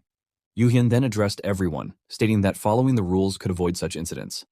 He opened the floor for complaints, but the system confirmed that all divine spirits had no objections. Their attention had shifted toward Michael. Yu-hyun quietly noted the effect Michael's presence had on them. With no resistance, Yu-hyun proceeded. He announced plans to explore another mind realm. Since places like Constantinople had proven too challenging, this time they aimed for something easier. He reminded everyone that they weren't entering just to play around. They had serious work ahead. He asked Hyerim if she was ready, and she confirmed. Inside the mind realm, Yu-hyun explained their new target. The Theodolant Wetlands. This place felt noticeably different from previous realms. Their first task was to locate the boundary line, and Yu Hyun began briefing Hiram. Soon, a group of hunters approached them. One member asked if they could join forces, noticing Yu Hyun and Hiram were only 2. He explained that their original party of 6 had shrunk to 4 due to unforeseen circumstances. Yu Hyun confirmed they were just 2, and the man suggested forming a combined team, finding it difficult to operate with just 4. Hiram found this odd. Had they not recognized who she and Yu Hyun were? She reasoned they might be out of touch with recent rumors. Still, they were here to clear the realm, not to babysit casual farmers. As Hiram began to decline, Yu Hyun unexpectedly agreed. They had actually been looking for a party, he claimed. Confused by his sudden decision, Hiram questioned it internally. Her attention shifted to a blonde woman in the group, striking in both appearance and presence. Frustration stirred within Hiram. She recalled how Yu Hyun didn't react even when she touched him earlier, and now she wondered if this woman matched his taste. The group agreed to team up and said they'd go bring their equipment. Yu Hyun accepted, then called Hiram's name. Flustered, Hiram responded, struggling to hide her insecurities. She acknowledged that everyone had preferences, and while she hadn't expected this to be Yu Hyun's type, she considered dieting just in case. Yu Hyun, clearly confused, asked her to stop, urging her to protect her image. As he moved closer, Hiram blushed, asking why he was suddenly getting so close in public, especially with the divine spirits watching. Yu Hyun leaned in and warned her quietly. The party they just agreed to team up with was made up of scavengers. The narration shifts to reveal more about the scavengers. These individuals survive by secretly collecting or outright stealing stories and texts left behind by other collectors in the mental realm. They aren't skilled at hunting elusive beings, but they crave the byproducts that others earn through real effort. Hiram quickly connects the dots. She realizes the group that approached them likely intended to steal their stories. Yu Hyun confirms it, noting that if stealing were their only goal, they could be considered saints. But among scavengers, the more vicious ones don't just steal, they kill. He suspects the 4 who approached them belong to that dangerous category. Hiram, though convinced, asks how he figured out they were scavengers so quickly. Yu Hyun recalls their earlier conversation. They had claimed the area was too difficult to hunt in, yet their clothes were spotless. In a swamp where ankle-deep water and mud coat everything, anyone who fights would get dirty. Yet these people were completely clean. That contradiction was his first clue. More than that, he found it suspicious that they approached so confidently, pretending not to recognize him or hear him. Even if they genuinely didn't know who they were, their total lack of caution made their approach feel unnatural. Still confused, Hiram questions why Yu Hyun accepted the offer if he already knew their true intentions. Yu Hyun simply smiles at the thrill. He explains that facing villains who hide their malice behind polite gestures is far more interesting. He then turns to the divine spirits, pointing out the threat right in front of them, enemies concealing blades behind their backs and treating him and Hiram as easy prey. He challenges the divine spirits, asking what they would do in the situation. The divine spirits respond unanimously. Such acts cannot be tolerated. Most of them agree. These opponents must be crushed completely. Yu Hyun outlines the plan. He intends to play along, pretending to cooperate with the scavengers, then strike decisively at the perfect moment. This approach, he believes, will create a far more dramatic story. Hiram, still cautious, wonders whether the scavengers will fall for the act. Yu Hyun replies with a question of his own. Who are the easiest people to deceive? Then he answers internally. Those who believe that what they see is all there is to the world, who think their limited knowledge is the entire truth, and who are drunk on their own superiority. These are the easiest prey, and they are his favorite kind. Hiram strikes down an elusive being with a single blow from her sword. The surrounding scavengers watch in awe, amazed at her strength. One of them exclaims in disbelief, stunned that she defeated such a creature in just one hit. Internally, he wonders why the Sword Empress is still this strong, despite continuously hunting. He starts doubting whether she's even tired. Trying to keep control of the situation, the same scavenger casually asks Yu Hyun where he's going. Yu Hyun replies that he just needs to take care of something briefly. Concerned, or perhaps suspicious, the scavenger suggests he not go alone and sends Youngwoon to accompany him, using the excuse that Youngwoon needed a bathroom break. As Yu Hyun walks away with Youngwoon, he initiates a telepathic message to Hiram. He informs her that once he leaves the spot, the scavengers are likely to act. He instructs her to stay alert and take action at the first sign of trouble. Hiram acknowledges the plan with a quick mental response. Once separated, Yu Hyun casually speaks to Youngwoon, calling out his name and noting that he has seemed off since earlier. He invites Youngwoon to speak freely if something is bothering him. Inwardly, Yu Hyun already knows the truth. While the other 3 scavengers are clearly scum, Youngwoon seems different, almost normal. Nervously, Youngwoon finally confesses. He identifies Yu Hyun by name and pleads for him to escape immediately. He reveals that the other 3 are murderers. Baek Woo Hyun had forced him to join them and had even suggested they kill 2 people. Though Youngwoon tried to refuse, the threat to his life forced him into silence. He admits his guilt, comparing himself to the murderers. He then proposes going back alone and lying that he killed Yu Hyun. He also promises to find a way to send Hiram away safely. Yoo-hyun, however, raises a concern. If Young-woon gets caught, both he and Hiram will be in danger. But then he shifts focus. He asks why the scavengers are targeting them at all. Young-woon responds that he's unsure but shares that a teller from a well-known division hired them with a promise of forming a library contract if the mission succeeded. Realizing the scope of the threat, Yoo-hyun tells Young-woon to stay back. He'll handle the situation from here. He reflects inwardly that although he initially planned to eliminate Young-woon like the others, he no longer feels it's necessary. Yoo-hyun then shifts his tone, revealing he already knew everything. He scolds Young-woon for thinking they'd blindly trust strangers who approached them so suddenly. Startled, Young-woon asks if Yoo-hyun had known all along. Yoo-hyun confirms it and assures him there's no need to fear anymore, especially after showing he's not like the others. Suddenly, the sound of shouting draws their attention. Yoo-hyun remarks that it's almost over. Young-woon asks what he means. When they return, they discover that Hiram has already defeated all the scavengers. Yoo-hyun casually observes that there's no need to tie them up anymore. He's quietly impressed, having expected Hiram to hesitate when it came to fighting other people. Her decisive actions surprise him. Looking at the defeated scavengers, Yoo-hyun calls out to them, demanding they get up. He mocks their pretense of being unconscious. As the leader stirs, he turns toward Young-woon with fury, accusing him of betrayal and threatening to kill him. Before the threat can escalate, Yoo-hyun stomps hard on the leader's hand. Calmly, he reminds the man of his current position. He recites Baek Woo-hyun's background: collector rank, class 7, a scavenger by profession, murderer of over 10 people, and someone connected with gangs involved in assault, extortion, and human trafficking. Yoo-hyun accuses him of planning to murder a nameless man and the newly famous Sword Empress. He then demands to know who hired them.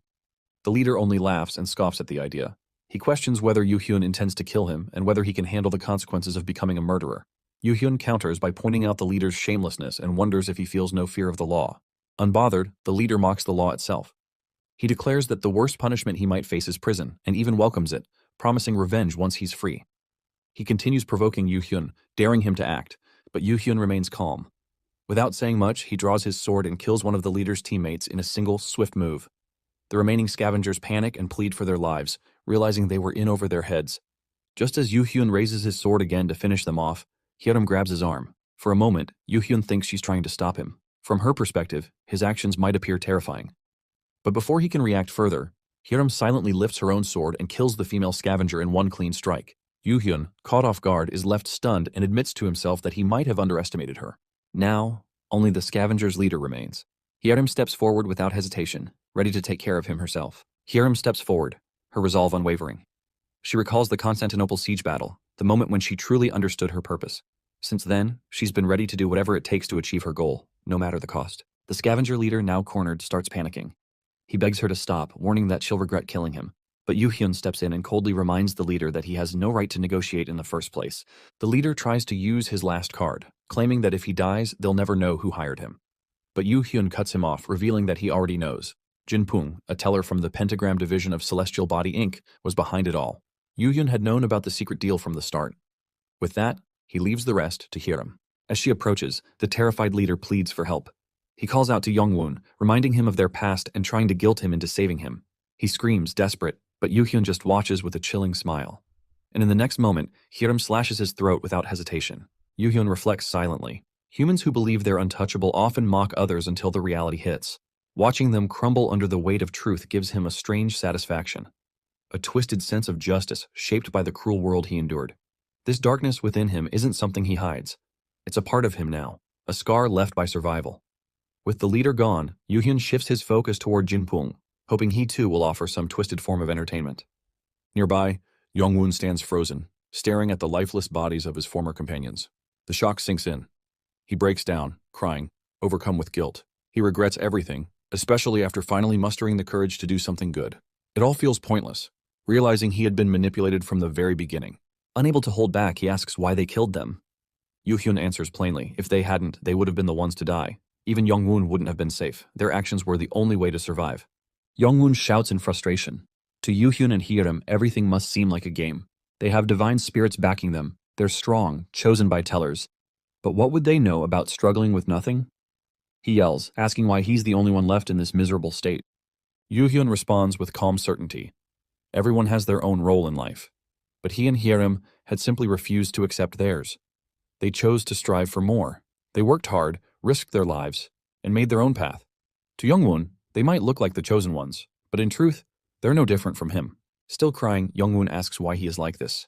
Yoo-hyun replies that it's because Youngwon chose to conform. He accepted the world as it was, but Yoo-hyun never did.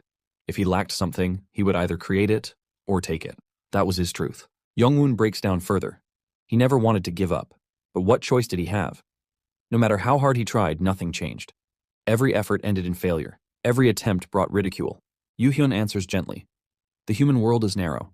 People often mistake their small surroundings for the entire world. If someone calls you a failure, you start believing everyone sees you that way. But the truth is, the wider world doesn't even notice you. It neither knows you nor judges you. If you want change, start by changing your own perception. Show the unknown world who you really are. It won't be easy, but it's better than giving up without trying. With the final words spoken, Yoo-hyun turns to leave and tells Hyerim it's time to go. She pauses, asking whether they should really leave the scavenger like this. Yoo-hyun nods. He assures her, "It'll be fine." Hyerim faces off against a boss-grade illusionary being. Without hesitation, she defeats it with a single powerful slash of her sword. Instantly, the system announces that the mental realm is disappearing. She notes how clearing the mental realm causes all its traces to vanish. Yoo-hyun confirms that, except for injuries and rewards, everything else tied to the mental realm disappears once it's cleared. Hyerim acknowledges this, then mentions that Yoo-hyun has seemed deep in thought for a while. Internally, Yoo-hyun reflects on his old belief that people are incapable of change. But now, he begins to consider that those with the right mental trigger might actually be able to change. Out loud, he brushes it off, saying it's nothing. Moments later, both Hyerim and Yoo-hyun return to the real world. Observers nearby express frustration, realizing that the farming spot breaker has already cleared the area. They had rushed in for farming, but it was already too late. Yoo-hyun feels a brief moment of sympathy, but quickly dismisses it. He tells Hyerim they've collected everything they needed and suggests they move on. At Baekwa management, Suryeon asks how their day went. Hyerim responds that nothing special happened, yet she still received a lot of rewards for clearing. Yoo-hyun then brings up something that's been bothering him and asks to see her status window. Hyerim shows him her stats, and he examines them closely. She senses his concern and asks if something's wrong. Yoo-hyun explains that while nothing is outright wrong, the stats section seems overly vague and simplified. Despite her rapid progress, the status still shows low-ranking stats, which seems strange. Hyerim agrees that it definitely feels off. Yoo-hyun emphasizes that this is more than just odd. It's a major issue. If stats are presented in such an unclear way, neither tellers nor collectors can accurately measure their real capabilities. He recalls how, after the apocalypse in his past life, the stat window underwent a complete overhaul. Back then, the data was detailed and precise. He points out that if someone worked hard and improved, but saw no growth reflected in their stats, they would eventually lose hope. Hyerim admits that such a scenario would lead her to despair. Yoo-hyun silently concludes that this might be an intentional tactic to demotivate collectors by hiding their progress behind ambiguous metrics. He begins to suspect foul play. Until now, he had assumed the apocalypse was due to negligence by the collectors. But what if someone had been manipulating everything from behind the scenes? Though it's too early to say for sure, the suspicion lingers. If these theories are true, and there really are forces plotting in the shadows to bring about this world's downfall, then Yoo-hyun is ready. He welcomes their full strength, only then will defeating them bring him true satisfaction. Suryeon soon enters the scene from somewhere off-screen. Hyerim notices and asks where she had been. Suryeon replies that she had gone to meet magazine publishers, hinting at an upcoming interview for Hyerim. Hearing this, Hyerim is surprised, not expecting any interviews. Suryeon explains that Hyerim might start gaining more exposure now. Yoo-hyun adds that collectors are practically celebrities already, and appearing in interviews or commercials is quite common. He believes this is the best way to build Hyerim's public image. Hyerim hesitates, expressing her disinterest since fighting is all she truly values. But when Yoo-hyun mentions the financial benefit, her curiosity grows. Upon hearing that a few $100,000 is just the beginning, she instantly agrees to do the interview. Suryeon then shifts her focus and asks Yoo-hyun what he's currently working on. He responds that he's working on a new weapon. Hyerim points out that the sword he's holding looks like a cheap one sold at the dimensional store. Yoo-hyun confirms it cost only 100 TP and asks her to check the sword's information. Hyerim reads that it's a Salio ancient relic longsword and questions its usefulness. Yoo-hyun explains that while the Salio Empire may have fallen thousands of years ago, it was once renowned for its mastery in combining magic and machinery. This sword is a relic from that powerful civilization. Although the sword's value isn't yet recognized in the mixed world, Yoo-hyun, having come from the future, knows its true worth. It's a hidden treasure that can't even be found within the mind realms. He then turns to Hyerim and advises her to focus on developing her main attack skill. With her current stats, she's close to reaching the mid-class collector level. While her physical attributes already surpass those of many mid-class collectors, she lacks a skill or personal story to match that strength. Having bypassed the growth process most undergo, she now needs to start preparing for a mid- or high-level story. Hyerim raises a concern, pointing out that stories at that level are usually expensive. Yoo-hyun assures her that he knows a cost-effective method. He instructs her to first search for lightning steps in the low-level stories category and asks her to open her dimensional store. Once she finds it, he tells her to also look for Berserk Lightning Inner Skill among the mid-level stories, followed by Thunder Fury in the low-level sword skills section. He instructs her to purchase all three. Suryan expresses doubt, recalling that these three skills are infamous for being nearly unusable. Lightning Steps is too fast for anyone to handle. Berserk Lightning causes involuntary body spasms, and Thunder Fury is considered far too difficult to wield. Because of these flaws, the trio is often referred to as the Three Useless Brothers. Hiram is shocked to hear this and questions whether it's even safe to learn them. Yuhyun asks if she doesn't trust him. Reluctantly, Hiram gives in, agreeing to try them if he believes it's worth it. Yuhyun confirms that she just needs to learn all three. Immediately, Hiram activates her power. Energy begins to radiate from her body. Yuhyun approaches with his sword, guiding it toward the energy being released. The sword reacts, its shape shifting in real time. Suryan is stunned by the transformation.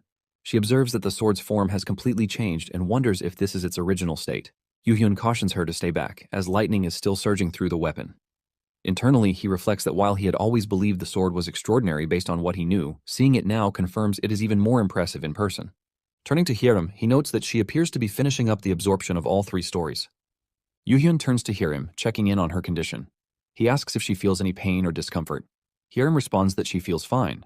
Yuhyun instructs her to open her status screen, expecting a new skill to have appeared. As Hiram checks, she confirms that the three previously absorbed skills have vanished and have been replaced by one new skill, Heavenly Lightning Sword.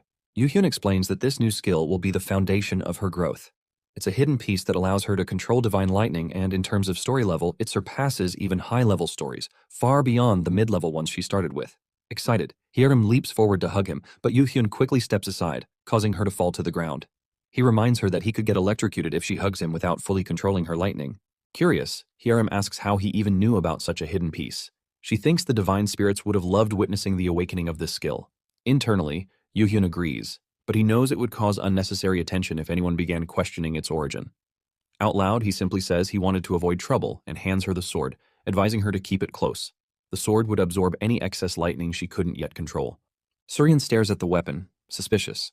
She asks Yuhyun if he had just used Hiram as a battery to power up the sword. Yuhyun shrugs off the concern, saying it worked out in the end and was all to help Hiram. Internally, he wonders if Suryan is genuinely worried about her. Suryan admits that if anything had gone wrong, her entire office could have been burned to the ground. Yuhyun realizes her main concern was the safety of the workplace. Suryan insists that next time he attempts something like this, he should at least give her a warning. Observing her, Yuhyun thinks to himself that he's only now realizing Suryan isn't an ordinary person either. At that moment, Yuhyun receives a system notification. It has found information on Do-yoon. The message catches him off guard. He quickly excuses himself, reminding Hiram not to let go of the sword. As he rushes through the streets, his mind races with conflicting thoughts. He wonders why he's still fixated on Do-yoon. With a new beginning ahead, there's no need to get involved again. He questions whether seeing Do-yoon would make him angry, or maybe he'd feel nothing at all. Regardless, he decides he wants to meet him at least once. Yuhyun arrives at the association and asks to meet the manager, Choi Jungmo. The manager soon appears and leads him to a private meeting room. They both sit down, and Jungmo begins with a question before addressing the main issue. He asks what Yuhyun's relationship with Choi Do-yoon is. Yuhyun answers that they are not acquainted. He's only heard rumors about him. Jungmo accepts the answer and continues, explaining that he followed up as requested. Using the basic information Yuhyun had provided, Do-yoon's age, gender, and rough appearance, he was able to locate someone who matched the description. He shows Yuhyun a picture. The moment Yuhyun sees the image, he's taken aback. He confirms without hesitation, it's Do-yoon. He urgently asks for Do-yoon's current location. Jungmo explains that 10 years ago, when Earth was integrated into the mixed world during the Mind Unification Day, Do-yoon went missing. Hearing Jungmo's words, Yuhyun is startled to learn that Do-yoon went missing. Jungmo explains that Do-yoon was one of the many who vanished during the 99 Days of Revolution. These missing individuals are collectively known as the Vanishing. Yuhyun reflects on the chaos of that time. When Earth, a purely physical world, merged into the mixed world, the resulting collision shattered the boundaries between illusions and truths. That moment, known as Mind Unification Day, marked the day when stories became reality. During that event, countless people vanished without a trace. The cause of their disappearance remains unknown, but one thing was certain: they had crossed into another dimension. While a few of the vanished returned to reality, most came back as corpses. The rare few who survived often reappeared as monsters. In the future, some would return perfectly fine, identified as otherworld returnees, but that time hadn't come yet. Realizing that Do-yoon was among the vanishing, Yuhyun connects the dots. After disappearing during the Mind Unification Day, Do-yoon had returned at the end of Earth's collapse. The immense power and sense of judgment he displayed were likely influenced by the rules of another world he had lived by. Jungmo adds one more critical detail. Do-yoon has a mother. Since the day he went missing, she has been searching for her son for 10 years. She had requested to meet Yoo-hyun. Surprised, Yoo-hyun confirms if she truly meant him. Jungmo asks if he would like to meet her. Yoo-hyun processes the thought. It made sense. If someone had told her there was a person who knew about her son, she would naturally want to meet him. He stands up and agrees to meet her, but later. He also requests Jungmo's assistance again if needed. Jungmo assures him that as long as it's Yoo-hyun, he'll always be willing to help. As Yoo-hyun walks away, his thoughts spiral inward. He wonders if his parents are alive in this world too, but fear begins to creep in. If he now exists as a teller, then what happened to his original self in this world? Could another version of Kang Yoo-hyun still be alive? If so, could he truly consider those parents his own? He fears they might reject him, or worse, mistake him for an imposter. At that moment, Hyerim calls out to him. He turns toward her and asks what she's doing there. Hyerim explains that she followed him because he seemed troubled when he left.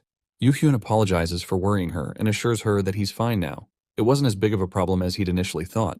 Hearing that, Hyerim notes that he really does seem better. She then suggests returning to the office. Yoo-hyun reacts, surprised by the mention of the office. Hyerim asks if he still has something left to do. Inwardly, Yoo-hyun affirms his decision. He has resolved to become the main character of this life. His parents are the strongest influence behind this choice. Even if they don't accept him as family, he won't let fear or rejection control him anymore. There's no reason to run. With clarity, Yoo-hyun asks Hyerim if she'd like to come along. Excited, Hyerim agrees and asks where they're going. Yoo-hyun tells her he needs to meet the people who once saved his life. Yoo-hyun and Hyerim sit together on a bus, the quiet hum of the engine beneath them. As they ride, Hyerim watches him curiously, remarking on how fascinating he is. Despite being a teller, he keeps his distance from others like him, carrying a mysterious past that no one seems to know. Yoo-hyun calmly corrects her, but she remains unconvinced. She believes he'll open up one day. Her thoughts drift to the people they're about to meet, the ones he referred to as his saviors. She wonders just how incredible they must be for him to speak so highly of them. Yoo-hyun confirms her thoughts. They truly are remarkable people. Curious and thoughtful, Hyerim silently wonders who they are and what part they played in Yoo-hyun's unknown past.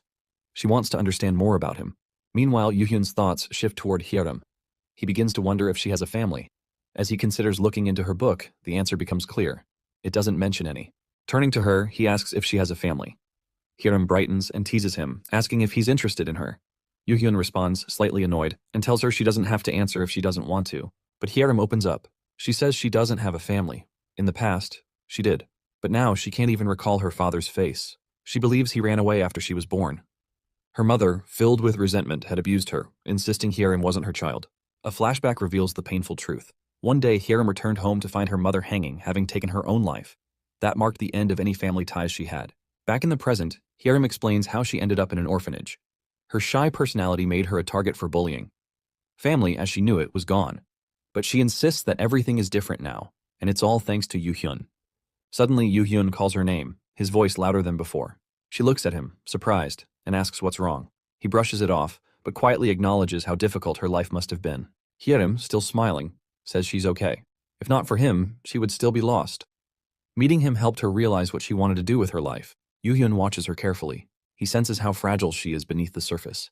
The Sword Empress he once knew was nothing like this. But then he reminds himself. He never truly knew the real her back then. There's no reason to feel disappointed or compare.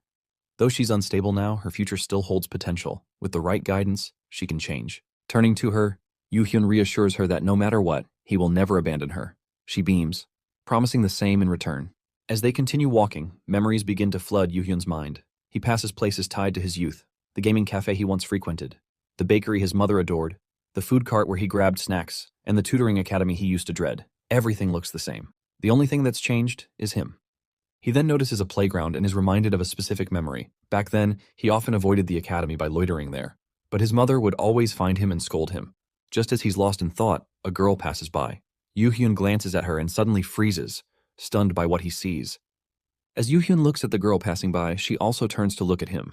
Just then, her mother rushes over, yelling at her daughter. She scolds her for running away from responsibilities and reminds her that people are watching. Hearing the tone and presence of the woman, Yoo-hyun softly utters the word "mother" under his breath.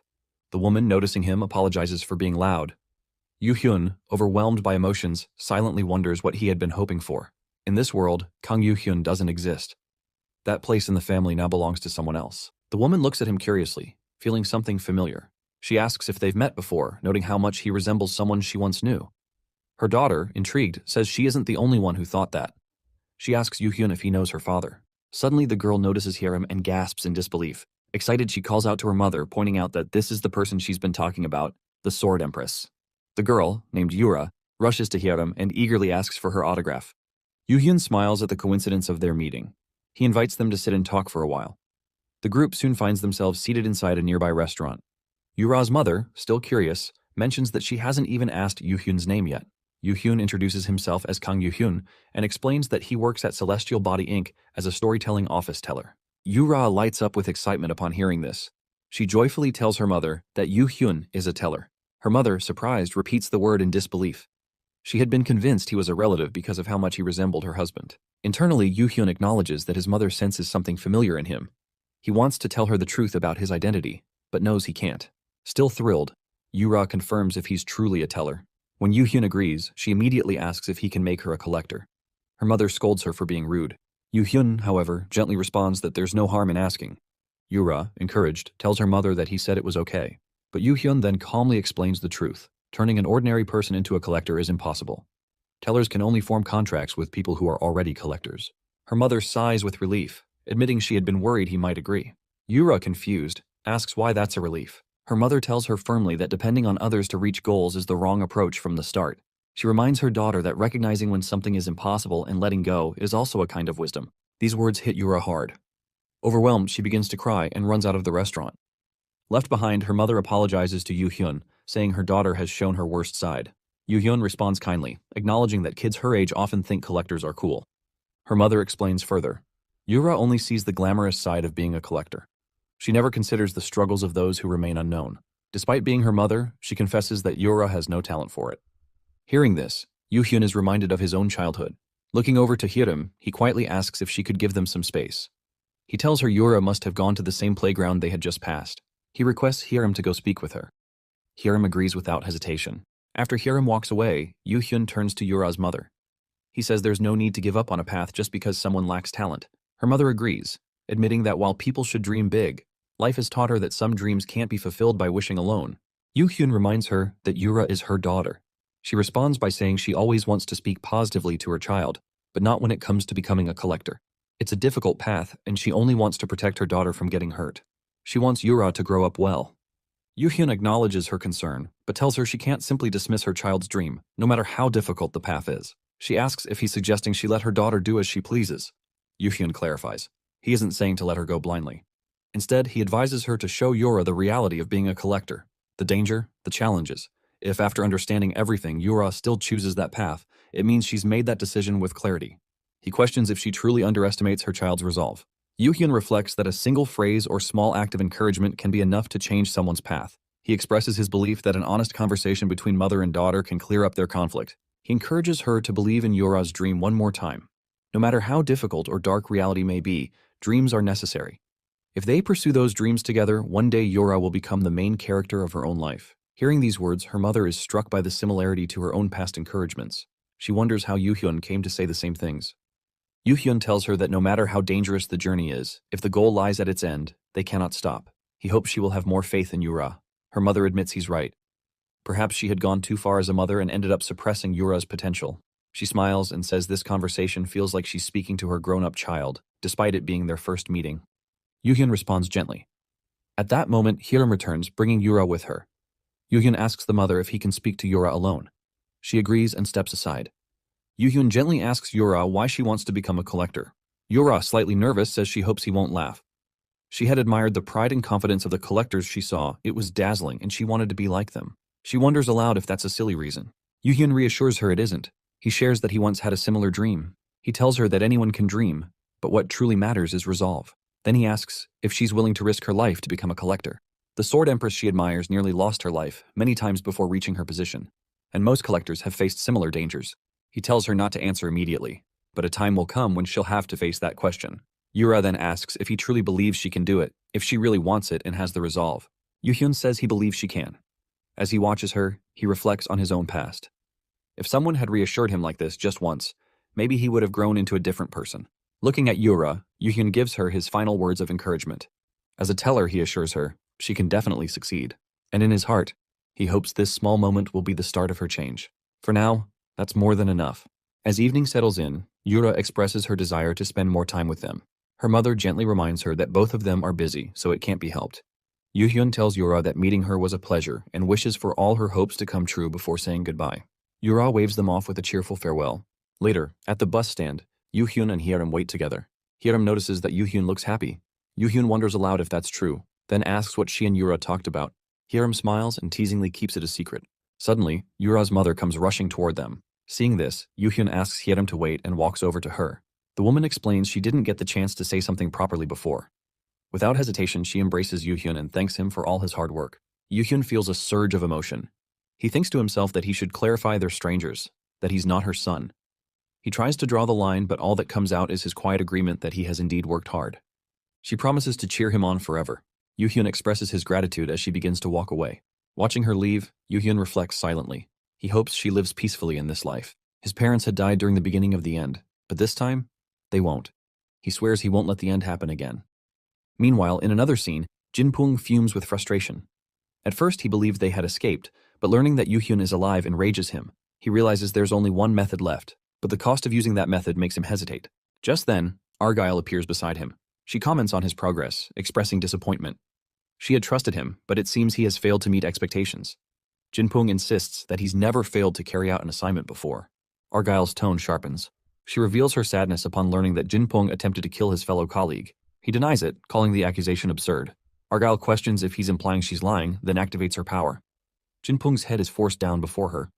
She asks if he's curious about how she's able to subdue him inside his own library. She reminds him that when he accepted the contract with her department, he surrendered his control over it. To reclaim that jurisdiction, he must be promoted to senior associate. Until then, he holds no authority. That means even in his personal library, the place that should be safest, he can die. But Argyle, ever the generous senior, offers him one final chance to take down Kang Yuhyun. This time, she'll even provide him with extra support. She'll sponsor him with points. Jinpung questions whether she truly wants him to do that. Argyle confirms with excitement it will be a storytelling battle, a wager between tellers who command their own libraries. She sees no better opportunity. Jinpung hesitates. A storytelling battle would mean using collectors as proxies, and Kang Yuhyun's contracted partner is the Sword Empress, someone far too powerful. He feels he can't possibly win. But Argyle assures him. The Pentagram Department plans to sponsor a powerful collector, one raised in secret and still unknown to the public. Though new, this collector is more than capable of defeating a mid-class one. If this collector manages to defeat the Sword Empress, the rising star of the divine spirits, the impact would be enormous. Jinpung processes this information and begins to believe. If he defeats the Sword Empress and gains control over Kang Yuhyun's library, he can finally eliminate him. Yuhyun sat quietly, polishing his sword while deep in thought. Thanks to Hyerim carrying it around, the blade had absorbed a strange current, but its true form still hadn't revealed itself. He began engraving a mana circuit onto it, believing that would awaken its potential. Suddenly, the sword shimmered with brilliance as the system announced its evolution. The Salio Ancient Relic Longsword transformed into the Salio Empire Magic Engineered Sword. As a reward, Yuhyun received 100,000 TP and gained a new story, the story of an engraver, marking his success in engraving the circuit. Now the sword had become its true self. Yuhyun read the stats with awe. It could land myth-level fatal blows, boost his attributes, defend against magic, transform its shape, and operate without cooldown. It was an astonishing weapon. Though the special window remained locked, he assumed it was due to his current level being too low. While scanning the interface, he noticed a term, enormous ego. The next moment, the sword screamed aloud, declaring it was finally free. Startled, Yuhyun realized the sword could speak and had a will of its own. From within the blade, a small girl emerged. She didn't recall how long she had been asleep, but upon waking, she asked if Yuhyun was her master. Yuhyun introduced himself as Kang Yuhyun, a teller from Celestial Body Inc. The girl was shocked. A teller using a sword? She wondered if he planned to sell her, but Yuhyun reassured her that he used swords himself, which intrigued her. She found him interesting and asked for a name since she had forgotten hers during her long slumber. She believed that someone capable of awakening her must be talented enough to give her a name. Yuhyun looked at the pure white blade and was reminded of Baekyo, a white lotus. Inspired by the image, he named her Baekrion. She accepted the name happily and declared him her master from that moment on. The system confirmed that Yuhyun had become the master of Baekrion, the Salio Ancient Relic Longsword. Yuhyun could feel her story merging with his, and his own story flowing into her. They were now connected beyond just master and weapon. But their bond was interrupted by a sudden shock. Baekrion sensed something unusual and confronted him. She questioned the truth behind his existence, demanding to know what he meant by being a reincarnation. Someone who had already died and been born again. Yuhyun realized that Baekryun had read his past through the owner contract. Hiding the truth from her now would be pointless. She acknowledged how unusual he was for a teller and questioned if finding her had also been part of his future knowledge. Yuhyun confirmed it, adding that the person who used her before didn't seem to know she was an ego sword. Baekryun figured that the previous owner had only partially awakened her. But Yuhyun possessed the engraver trait which allowed him to fully bring her to life. She expressed her excitement about having a teller as a master. She found the idea of storytelling fascinating and was eager to experience it. Yuhyun warned her she'd be seeing a lot of it and hoped they'd get along. He reached out and sealed their bond with a handshake. Later, Yuhyun and Hyerim stood in an open area. He asked if she was ready. She gave her confirmation and Yuhyun opened his library. Addressing the viewers, he welcomed them back, explaining that they had taken a break to return in a reorganized form. Curious, the divine spirits asked what was new. Yuhyun told them to wait and promised to explain everything. He began introducing the story and the mind realm they would be clearing. Just then, Jinpung appeared and challenged Yuhyun to a storytelling battle. The divine spirits instantly grew interested. Baekryun, confused, asked what that was. Yuhyun thought to himself that it was a battle fought using stories, something only tellers from Celestial Body Inc. could do. He asked if Baekryun could appear openly, and she replied that only he could see her. Yuhyun explained further that a storytelling battle relied purely on a collector's skills and the teller's support. The victor legally claimed ownership of the loser's library. Baekryun was shocked, realizing how serious the stakes were. Jinpung repeated his challenge, but Yuhyun declined, stating he had no reason to accept. He reminded Jinpung that while he had the right to challenge, Yuhyun also had the right to refuse. Baekryun asked if it was really okay to turn it down, and Yuhyun replied that most didn't out of pride. Jinpung accused him of lacking honor and trying to run away, but Yuhyun called him out for crashing someone else's story and issuing a challenge the moment a library was reopened. He saw through Jinpung's tactic, using the presence of divine spirits to pressure him into accepting. The divine spirits began criticizing Jinpung, seeing his move as arrogant and shameless. They questioned what department he belonged to and decided to take the matter up separately. To diffuse the rising tension, Yuhyun told the spirits not to get too angry. He suggested that Jinpung probably acted out of ignorance. Treating him too harshly might reflect poorly on Yuhyun's library. He shifted focus, hinting at the excitement of an upcoming battle between the popular pentagram department and the newly rising Sword Empress. But Yuhyun set one condition. If they were going to fight, it had to be all or nothing. The winner would take everything. The loser's library, possessions, and even the right to live or die. Jinpung was surprised that Yuhyun willingly stepped into the trap, but he accepted the condition. He reminded Yuhyun that since he made the offer, he couldn't back out now. Immediately, the system announced the official establishment of the storytelling battle. The chosen method, deathmatch. Argyle observed the unfolding events with growing interest. She had been curious about Yuhyun, a new rising teller, and found him even more impressive than expected. She admired how he defied his environment without hesitation, but his resistance posed a threat to their department's image. Still, now that he had become a valuable target, she was certain they would consume him eventually. Meanwhile, Hyerim expressed concern to Yuhyun, questioning whether they would really be okay. Yuhyun calmly reassured her. He was confident they would be fine, and this situation would be a perfect opportunity to showcase Baekryun. He sensed her worry, especially after hearing how even some divine spirits doubted his reckless decision to accept the challenge under such risky conditions. Argyle weighed in, pointing out the reality. Despite appearing one-on-one, the fight was essentially Yuhyun alone against an entire department. She questioned his strategy. Yuhyun reminded Hyerim of what he once said. Those most easily deceived were not fools or geniuses, but people who thought they already knew everything. He claimed this situation was a continuation of that idea. Jinpung, along with the one secretly manipulating him and the entire supporting department, all believed they had it figured out. When Hyerim asked if his actions were intentional, Yuhyun confirmed it. He already had a method in mind to defeat them. Baekryun teased him, calling him a psycho, and he accepted it with a grin. The system announced there were 5 minutes left until the battle began. Yuhyun then dispatched Baekyo somewhere. Hyerim suggested they head out too, curious to see the stadium before the fight, but Yuhyun paused, saying he had one more thing to ask of her first. On the other side, Jinpung smirked, believing Yuhyun's arrogance stemmed from having the Sword Empress on his side. Even he admitted she was incredibly skilled, but doubted she would win this time. He felt assured that someone as powerful as his own client, lent by the department, was proof of their confidence in his abilities. Why else would they assign him a guaranteed victor?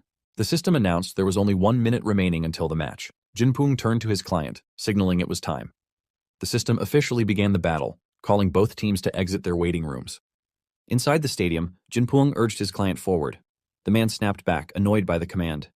He claimed he would have stepped forward regardless and expressed his excitement about fighting the Sword Empress. He was curious to experience what cutting down someone so famous would feel like. Suddenly, confusion spread through the arena. Jinpeng and the others froze in shock. The man paused, realizing something was off. It wasn't the Sword Empress standing before him. Yu Hyun had entered the battlefield in her place. As Yu Hyun stepped onto the battlefield, the audience reacted with a mix of shock and admiration. Many had expected something unpredictable from him, but no one imagined he would personally enter the storytelling battle. The crowd watched with heightened interest, hoping he would live up to their expectations. His opponent, confused, questioned whether a teller was even allowed to participate in such a battle. Jinpeng, though momentarily surprised, quickly saw it as a golden opportunity to eliminate Yu Hyun once and for all. He ordered his fighter to kill him without hesitation, but the man, clearly annoyed, snapped back, saying he would have done it anyway and didn't need to be told what to do. Baekryun, concerned, voiced her doubts. The enemy clearly wasn't an ordinary fighter, but Yu Hyun reassured her that there was no need to worry. Then, Yu Hyun accessed the opponent's book, and his expression changed instantly. Realization struck. This wasn't just anyone. This was Jack the Ripper.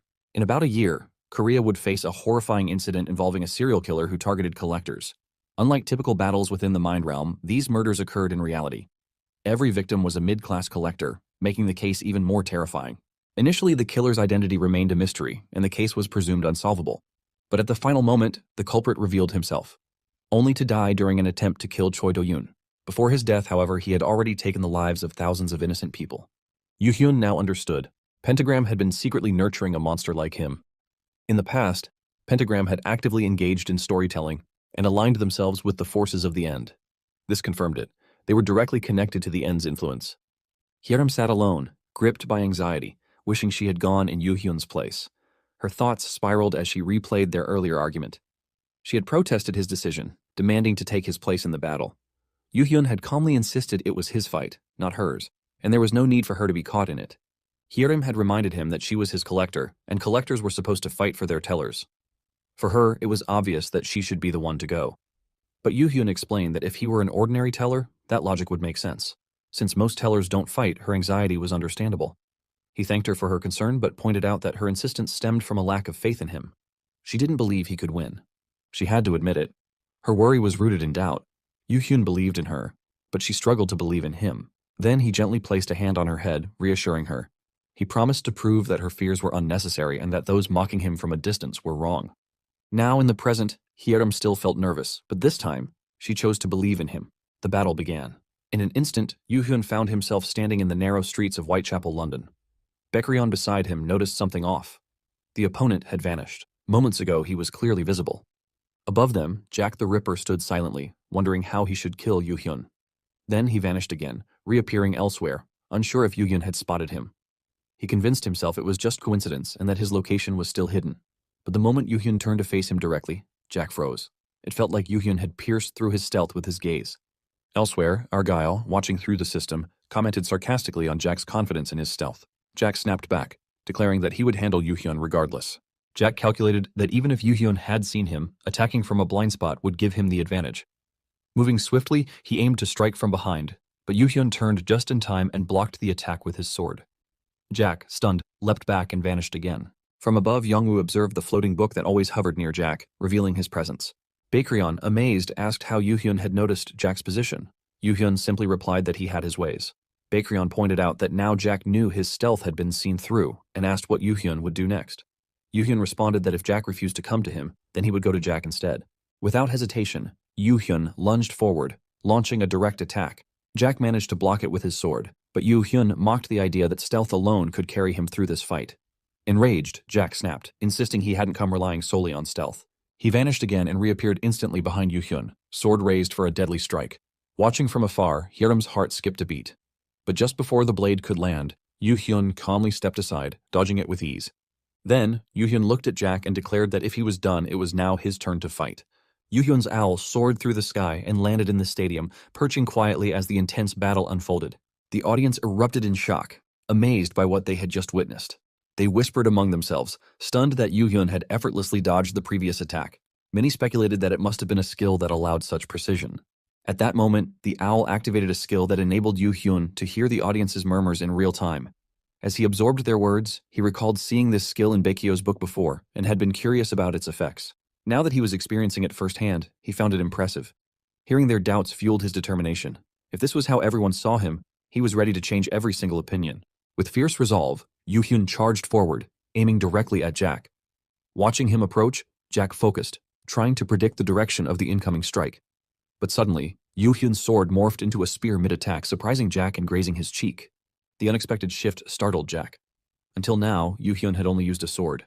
The sudden change left Jack confused. When had the weapon transformed?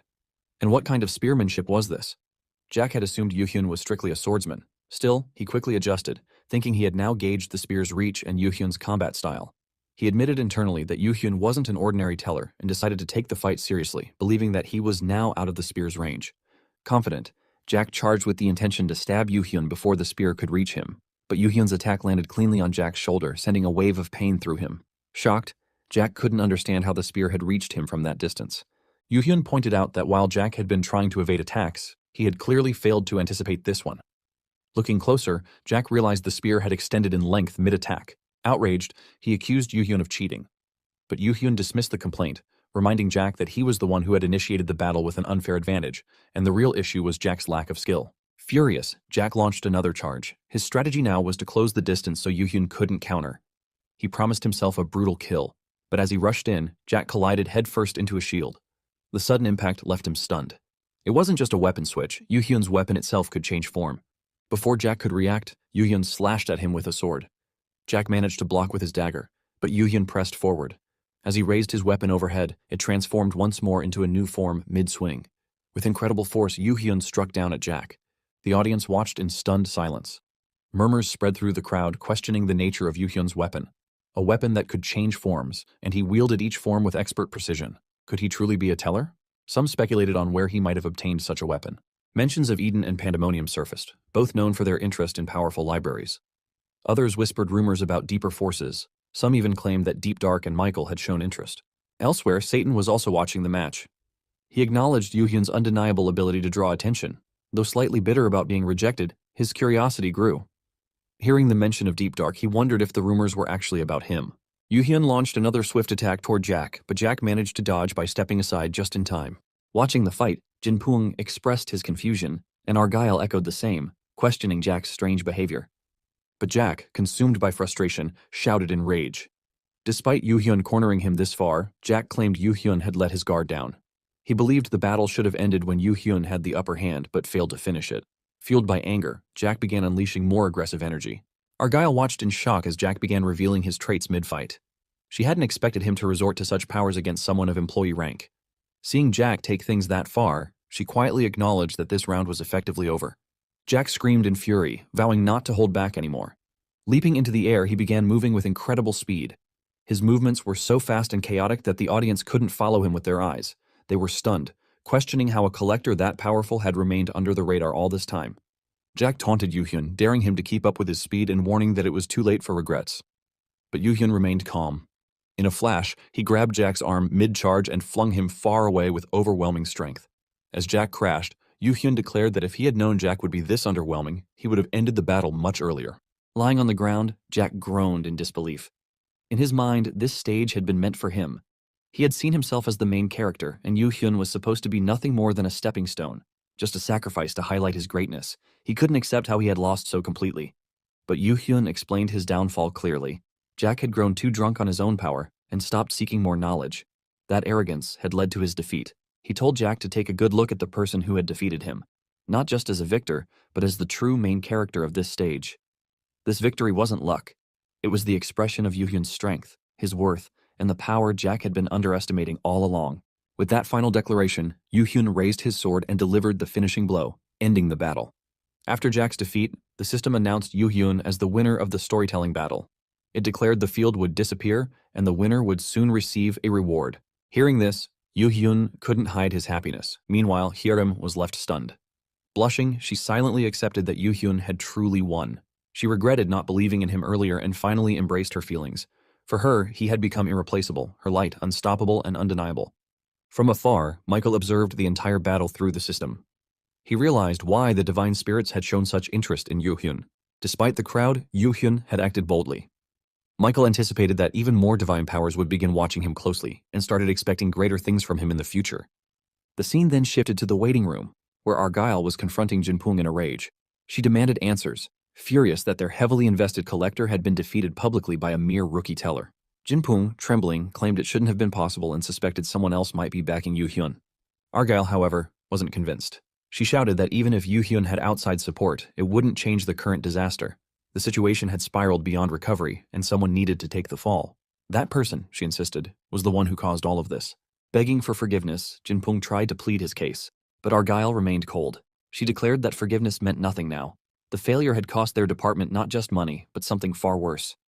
For her, Jinpung's existence had no further value. His lifetime of labor wouldn't be enough to repay the damage. Jinpung protested, unable to believe that his worth had become so low, but Argyle dismissed his desperation as pathetic. She stripped him of all rights to the library, claiming she was already being generous due to his status as her junior. According to her, she was sparing him a life worse than slavery by doing this. As Jinpung mentally broke down, he reflected on how things had turned out like this. He realized that Yoo-hyun had been confident of victory from the beginning. Yoo-hyun had known everything. Jinpung had never been the hunter. He had always been the prey. Suddenly, Jinpung vanished. Right after, Yoo-hyun entered the room. Seeing him, Argyle welcomed him warmly, introducing herself as a member of the pentagram department. Yoo-hyun returned the greeting politely and introduced himself as Kang Yoo-hyun. Argyle praised his performance in the fight, calling it impressive. Yoo-hyun admitted he wasn't sure how to respond to such compliments, but quickly shifted the subject and asked about Jinpung. He mentioned wanting to speak with him. Argyle responded with a cold truth. Jinpung no longer existed. He had lost a storytelling battle with his life at stake. According to her, his death was inevitable from the start. Yoo-hyun, however, pointed out something strange. Although he had earned the right to decide Jinpung's fate, he had never chosen death. That choice was not his command. Argyle explained that such outcomes were simply how storytelling battles worked, especially for a first-timer like him. But Yoo-hyun wasn't convinced and called out her explanation as nonsense. Argyle, slightly taken aback, questioned what she just heard. Yoo-hyun repeated himself firmly. He accused her of acting beyond her rights, questioning whether such behavior was normal in the pentagram department. Argyle, though still defensive, reminded him that she ranked higher and deserved proper respect. Yoo-hyun acknowledged her superior status, but emphasized that rank didn't excuse injustice. She had interfered with Jinpung, who belonged to him, making it a clear abuse of power. Realizing her misstep, Argyle apologized. Admitting she had made a serious mistake, she decided to compensate Yoo-hyun. She transferred 800 TP points to him and asked if that amount was satisfactory. Yoo-hyun recognized Argyle, the teller from the pentagram department. He remembered her vividly, a psychopath who laughed at the sight of people dying.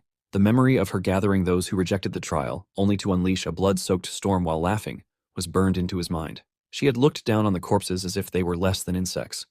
It was something he could never forget. Smiling, Yoo-hyun acknowledged the points he received, noting that it seemed to reflect Jinpung's value. He remarked on how difficult it must have been for Argyle to manage such a junior. Argyle responded with a smile, claiming that she was fine since she was a benevolent person. Yoo-hyun then shifted the topic, mentioning rumors of a department being in contact with Exodus. As one of the forces ruling over mixed worlds, Exodus thrived on the despair and anguish of the lower realms. Yoo-hyun believed the pentagram department had ties with them. Even when Genius Incorporated surrendered Earth's storytelling rights, leading other departments to collapse, Pentagram continued their storytelling as if unaffected. Argyle cautiously questioned why he was telling her this, hinting that others might misunderstand her connection to Exodus. Yoo-hyun calmly explained that he only meant to warn her in case they approached her, apologizing if it sounded otherwise. He then mentioned needing to leave and claim the library that once belonged to Jinpung. Argyle saw him off cheerfully. As Yoo-hyun stepped outside, his thoughts lingered on Argyle. Unlike Jinpung, she was far more composed and concealed her true nature well. She wouldn't expose any information regarding the pentagram department. Just their rumored connection to Exodus was enough to show they were a powerful force. The fact that they managed to raise someone like Kim Han-jung without detection by the divine spirits said everything. He knew he couldn't deal with them alone, but things had changed. Pulling out a book from his hand, he reminded himself that the current situation was different from before. The scene transitioned to Baekwa management, where Suryeon scolded Yoo-hyun and Hirim. She expressed frustration over not being informed ahead of time. Hearing that the teller and collector who went to the mind realm just to earn some money ended up in a storytelling battle had left her shocked. Yoo-hyun and Hirim apologized. Seeing their regret, Suryeon decided to let it go. After all, they had returned victorious, and that was the best news she could have asked for. Hirim, full of pride, added that Yoo-hyun was truly amazing. Yoo-hyun informed them that the library's capacity had increased after merging and that the divine spirits seemed pleased. Still, he noticed Suryeon appeared more cheerful than usual and asked if something good had happened. Suryeon smiled, surprised that he had picked up on her mood so quickly. She teased that since he was clearly dying of curiosity, she would share the news. Though Yoo-hyun denied being curious, Suryeon insisted. She revealed that today was payday. Hiram, surprised, asked for confirmation. Suryeon nodded and informed them that the payment for the month had been sent with taxes deducted as per their agreement. She asked them to check it. Hiram quickly opened her phone and gasped. She excitedly told Yoo-hyun that she was now rich. Yoo-hyun playfully commented on how jealous he was of her ability to get excited over such a small amount. He reminded her that most of it was actually a reward from the government for clearing the mind realm. Suryan added more good news. Thanks to Hiram's growing fame, they were receiving a flood of requests for commercials and interviews. The total contract fees for the signed deals had already exceeded 200 million won. Hearing this, Hiram was shocked. Suryan continued, explaining that with this money, not only could they pay off the office debt, but they could also afford luxuries like coffee and green tea in the office. Hiram eagerly asked if they could now eat different types of ramyun too. Hearing their excitement, Baekryun turned to Yoo-hyun and asked why they were acting like that. Yoo-hyun replied that it was best to leave them be. After all, both of them had grown up poor. For now, Baekwa management was alive and full of energy.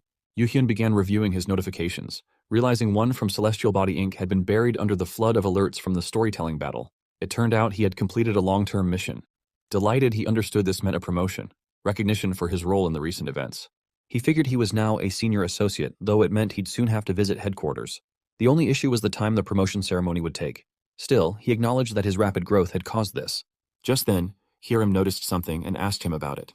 Yoo-hyun shared the news of his promotion, prompting both Hiram and Suryan to congratulate him warmly. He thanked them and asked how work was going. Suryan explained that most of it had been handled, but some tasks remained. She still had to revise the interview schedule and meet with advertisers to finalize ad concepts. Handling the byproducts from the mind realm also required additional time. Yoo-hyun noted that she'd become even busier going forward, which would be quite demanding. Suryan replied that it was manageable since Hiram now had to meet with business clients. Taking the conversation further, Yoo-hyun suggested they begin right away. He asked if Suryan was free at that moment. She confirmed and asked why.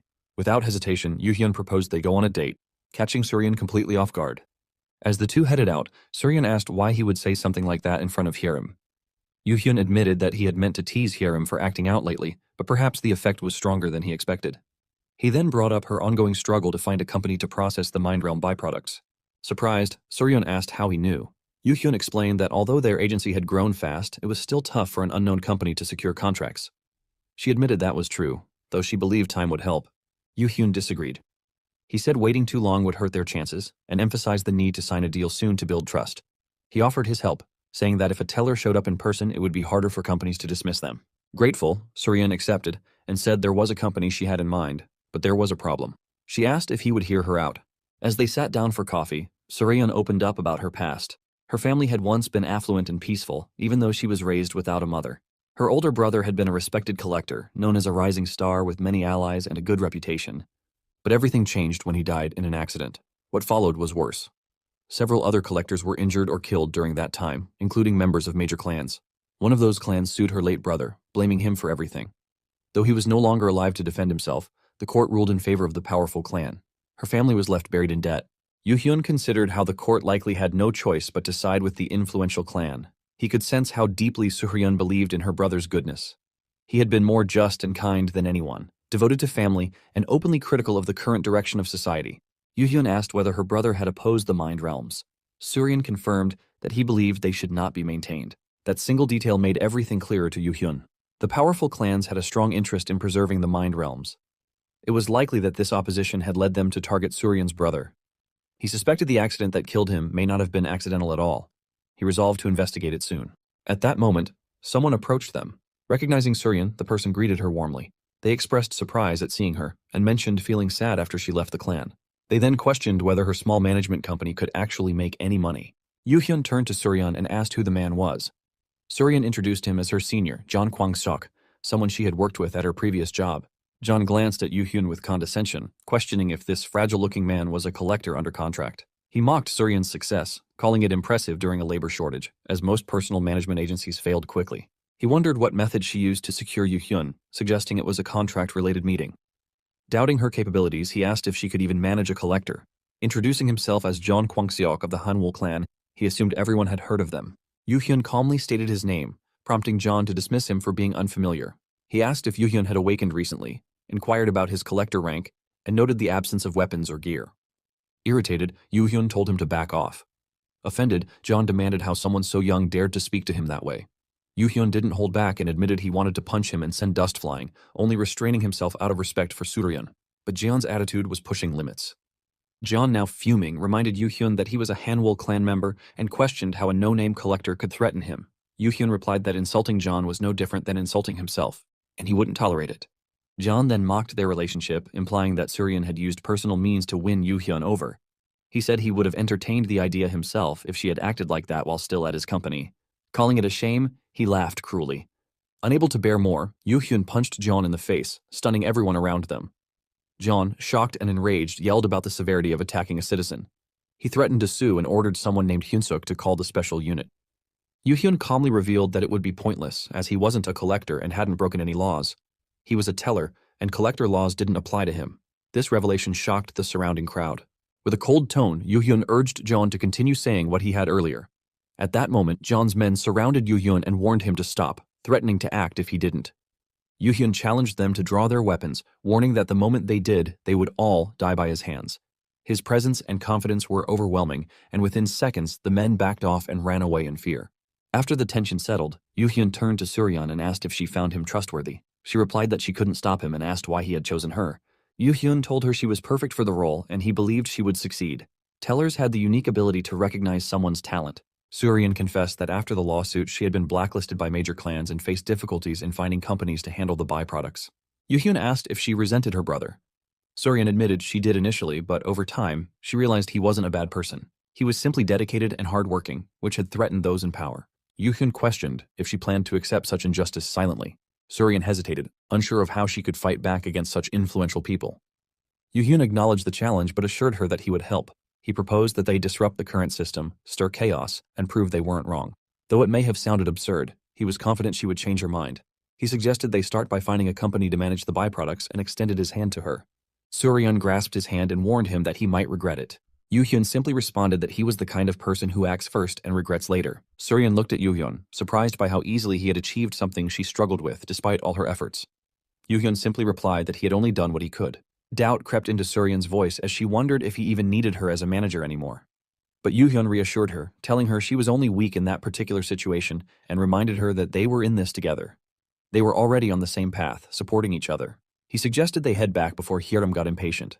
Suryan proposed buying something before returning. The scene shifted to the next day.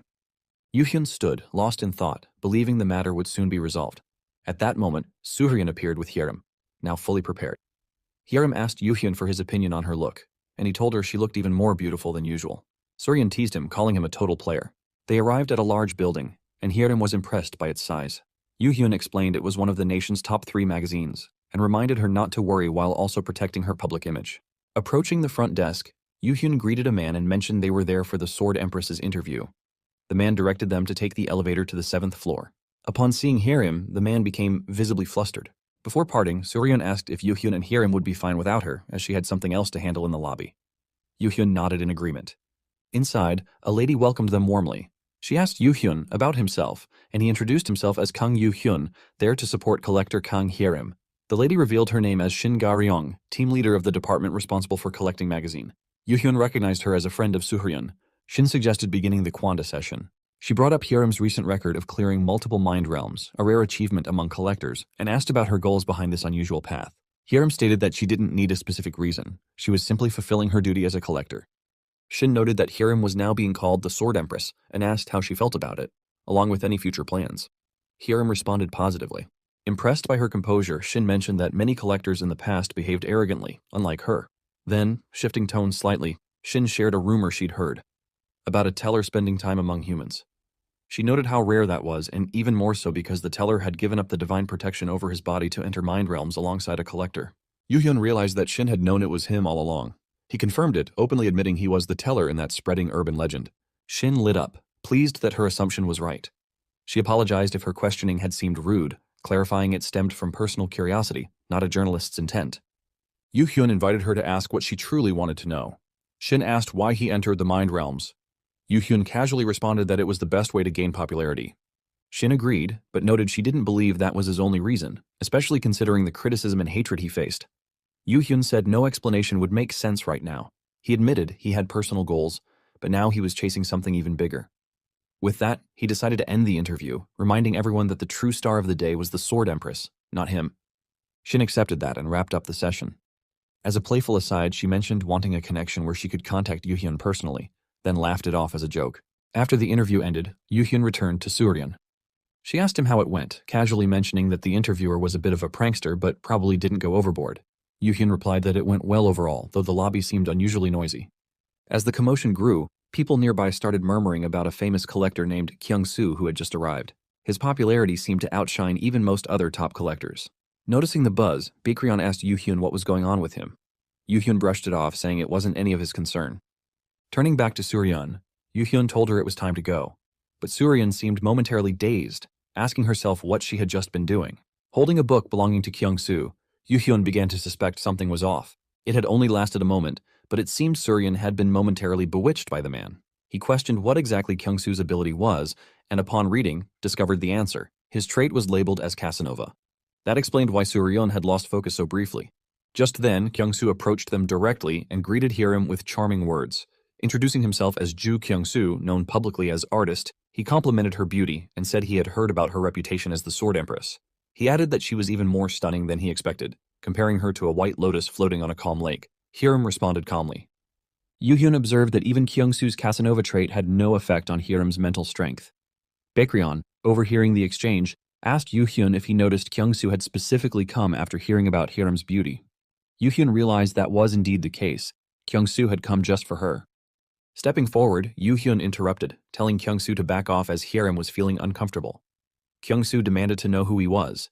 Yoo-hyun replied that he was her manager. Kyung-soo scoffed, mocking the idea that a mere manager would try to stop him. He reminded them that he was Ju Kyung-soo, a nationally famous collector. Yoo-hyun stood firm, saying that fame didn't matter. He asked Kyung-soo not to come near his collector, as she clearly didn't like it. Kyung-soo arrogantly claimed that no woman in the world disliked him.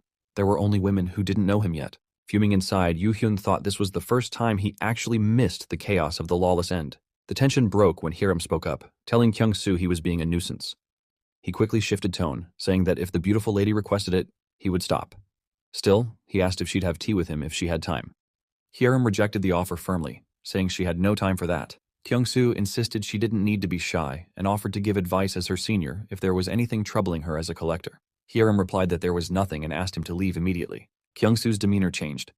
Saying he had been trying to remain polite, he suddenly threw a glove toward Hiram. She caught it instantly. It was a formal challenge.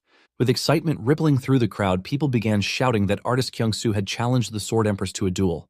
Supporters urged him to win. Concerned, Baekryun turned to Yoo-hyun and asked if it was even acceptable for collectors to fight each other. Yoo-hyun explained that the government actually preferred head-to-head duels over long-standing grudges that could lead to criminal acts. However, he admitted he didn't want to accept the duel since it had been Kyung-soo who unilaterally picked the fight. Baekryun pointed out that it didn't seem like Hiram wanted to back down anyway. Yoo-hyun then walked over to Hiram and told her she could agree to the duel. Surprised, Hiram confirmed his words. Yoo-hyun reminded her that she didn't want to step aside in this situation anyway. Hearing this, Hiram smiled, stepped forward, and accepted Kyung-soo's challenge. In his mind, Kyung-soo felt everything was falling into place. Challenging Hiram publicly meant she couldn't refuse without harming her pride. She was lower ranked than him, so victory seemed certain. To him, power was the ultimate solution to any minor problem. As a proud member of the prestigious Hesiod clan, he believed no rising newcomer like her could stand a chance. He imagined humiliating the so-called Sword Empress in front of the crowd and forcing her to fall for him. The thought alone made him grin. Yoo-hyun then approached Hiram and whispered something to her. Hiram turned to Kyung-soo and stated that she would accept the duel, but not immediately. It would take place in 3 days.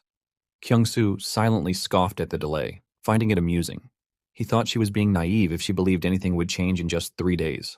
Aloud, he agreed to the new schedule and added that they could let the association assign the location. With that, he left confidently. Yoo-hyun observed Kyung-soo's arrogance and thought it stemmed from being backed by the great divine force Olympus. But he knew they would crush that pride in 3 days. Just then, Shin arrived and asked what all the noise was about. Suryeon informed her that a collector named Kyung-soo had just visited. Upon hearing the name, Shin's expression darkened. Yoo-hyun asked if she knew him. Shin confirmed immediately. She recalled how uncomfortable his gaze and behavior had been during her interview with him. He had constantly stared at her, making her uneasy. Yoo-hyun realized that Kyung-soo had acted inappropriately with Shin as well. Shin added that there were rumors about Kyung-soo misusing his clan's power for shady dealings. Curious, she asked what he had done to them. Yoo-hyun replied that it wasn't much. He had merely challenged Hiram to a duel, which she accepted. Shin was stunned.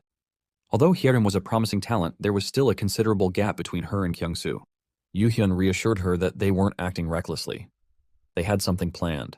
He explained that if the Sword Empress, who had recently given an exclusive interview to Shin's magazine, managed to defeat a mid-level collector like Kyung-soo, it would become a significant news story. Shin realized their intention and asked if they were trying to turn the situation in their favor. Yoo-hyun admitted it and requested her help in promoting the event through her media contacts. Amused by his audacity, Shin commented that he was even bolder than she had imagined. Still, she agreed to help and left shortly after. Hyerim then turned to Yoo-hyun, thanking him for allowing her to accept the duel. Yoo-hyun clarified that he gave permission because he believed she could win. Hyerim, still curious, asked why he delayed the duel for 3 days. Yoo-hyun explained that they needed time to build hype and attract attention. While Hyerim prepared for the fight, news would begin to spread. The delay wasn't hesitation, it was strategy. Outside Suryan's office, a large group of reporters had gathered, eagerly shouting questions about the upcoming match with Artist. They wanted to know how she felt heading into the duel. Watching the scene unfold from her window, Suryan muttered about Shin's involvement. She noted that Shin was usually selective and only entertained requests from people she genuinely liked. Yoo-hyun commented that it was fortunate Shin seemed to favor him. In his thoughts, he acknowledged that while Hyerim had some recognition among divine spirits, her name still hadn't reached the public. This duel would be the perfect chance to change that. As he glanced back at Hyerim, Yoo-hyun thought about how ready she was. He was confident that Kang Hyerim would become an even greater collector than she had been in her past life. He couldn't remain fixated on the past. They had to move forward, surpass her former limits, and transcend everything she had once been. This battle was a step toward that goal. On the day of the duel, spectators began filling the arena. Watching the crowd through the system interface, Yoo-hyun admitted the turnout was overwhelming. He asked Suryan if she felt nervous. She responded with disbelief, stunned by the massive crowd and the unexpected presence of major media companies. Yoo-hyun explained that he had only asked Shin to spread the word. Judging by the buzz, Artist likely publicized it further. Collector duels and storytelling battles were rare events, so public interest naturally surged. Suryan, now visibly anxious, clutched her stomach and admitted the nerves were getting to her. When Yoo-hyun casually asked if she needed the restroom, she snapped in embarrassment, reminding him that it was just a stomachache. Looking around, Yoo-hyun noticed the premium seats filling with important figures. There were many members from major clans and even several famous collectors in attendance. Baekryun observed that Yoo-hyun didn't seem nervous. He clarified that he was, but just didn't show it. Most importantly, the fight wasn't his. It was the Sword Empress's. As Hyerim finished getting ready, Yoo-hyun smiled at her, then playfully punched her on the head. She flinched and asked what he was doing. He told her the hit was meant to hurt a little, hoping it might reduce her nerves. Though annoyed, she admitted he should have warned her. He replied that warnings would make it less effective. Smiling softly, Hyerim thanked him. Soon, both Kyungsoo and Hyerim stood face to face inside the arena. The system displayed the current Divine Spirit viewers, 4,500 and climbing, as the battlefield began forming. An official voice explained the duel rules. The match would end if one participant surrendered or became unable to fight. The created field was inhabited by various monsters, and participants could earn points by defeating them. Stronger monsters gave higher points, with boss-level creatures yielding the most. The duel would last for 3 hours, and if no clear winner emerged, the victor would be decided based on total points. Murder was strictly forbidden. Violating that rule would result in severe punishment under association regulations. With that, the duel officially began. Almost immediately, a loud explosion erupted on Kyungsoo's side. The announcer declared that Artist had slain a large monster right at the start, earning 150 points. The crowd erupted in excitement, especially the women cheering for him. Meanwhile, a few spectators noticed that Hyerim hadn't moved. She was standing still, prompting whispers about whether she had already given up. At that moment, Hyerim opened her eyes. Kyungsoo, caught off guard, sensed something approaching. Before he could react, Hyerim launched a sudden, fierce sword attack. Kyungsoo quickly raised his own weapon to block it. Kyungsoo, stunned by the attack, couldn't believe the Sword Empress had ignored the monsters and targeted him directly from the start. The announcer voiced the crowd's confusion, declaring that the Sword Empress seemed to want a direct duel with Artist instead of following the usual rules of monster hunting. Infuriated, Kyungsoo activated his powers, refusing to be underestimated. Hyerim, in turn, intensified her own energy. Kyungsoo was rattled. He couldn't comprehend where such overwhelming force was coming from. The sheer pressure from both their powers began to crack the ground beneath them. Spectators watched in disbelief, murmuring among themselves.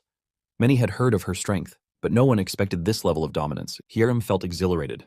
Crushing someone who had belittled her, unleashing the power she had long suppressed, and tasting the freedom in combat. This is what she had wanted. It was a glimpse into what Yoo-hyun must have once felt. She spun her sword with precision, slashing across Kyungsoo's cheek.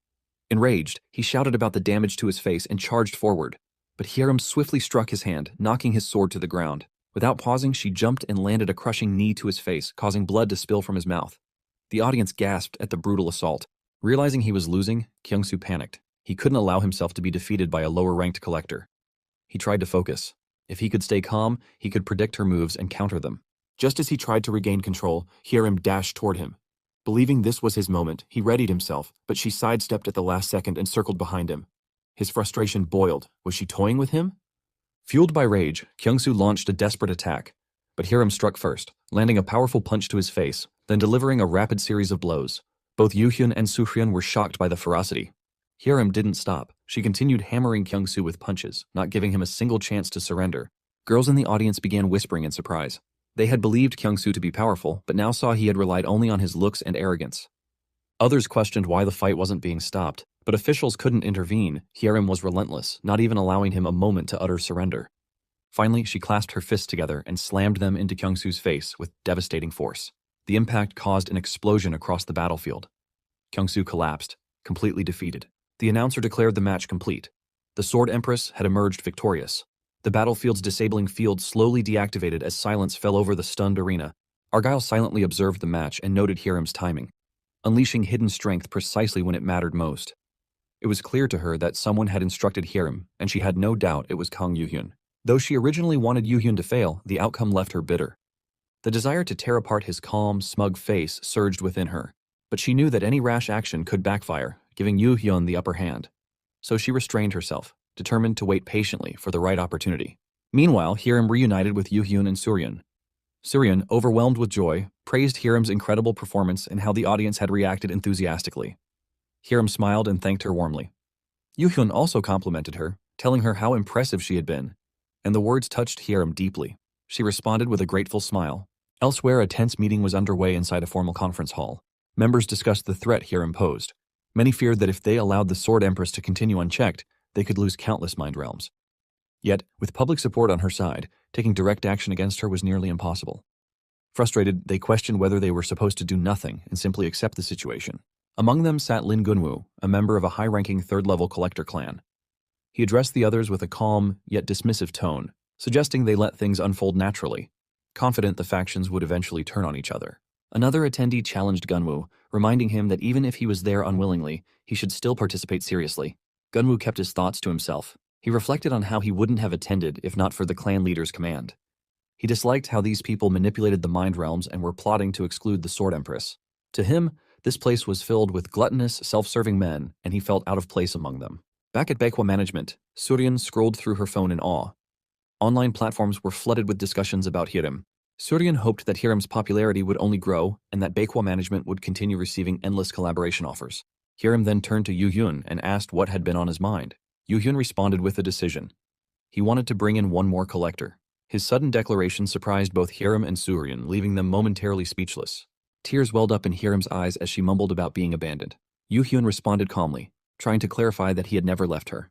But Hiram, feeling betrayed, reminded him that he once claimed she was the only one he needed. Yoo-hyun explained that while their duo worked fine for now, it wouldn't be sustainable for larger mind realms. Sooner or later, they would need someone new.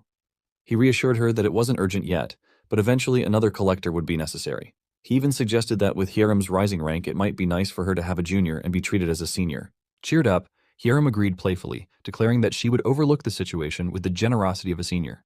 Soo-hyun then asked Yoo-hyun who he had in mind for the new member. Yoo-hyun admitted that he hadn't decided yet. In his thoughts, Yoo-hyun recalled the other two prodigies from the same generation as the Sword Empress, Flame Knight and Bang Sang. The Flame Knight was currently active in America and likely didn't have a teller contract. Bang Sang's identity remained a mystery, making them difficult to track. Baekryun suggested he use his knowledge of the future to find someone new. Yoo-hyun replied that while there were many potential candidates, the timing wasn't right. Some hadn't awakened yet, while others had already been claimed. Signing a contract with an unknown collector was too risky, making the task harder than he had expected.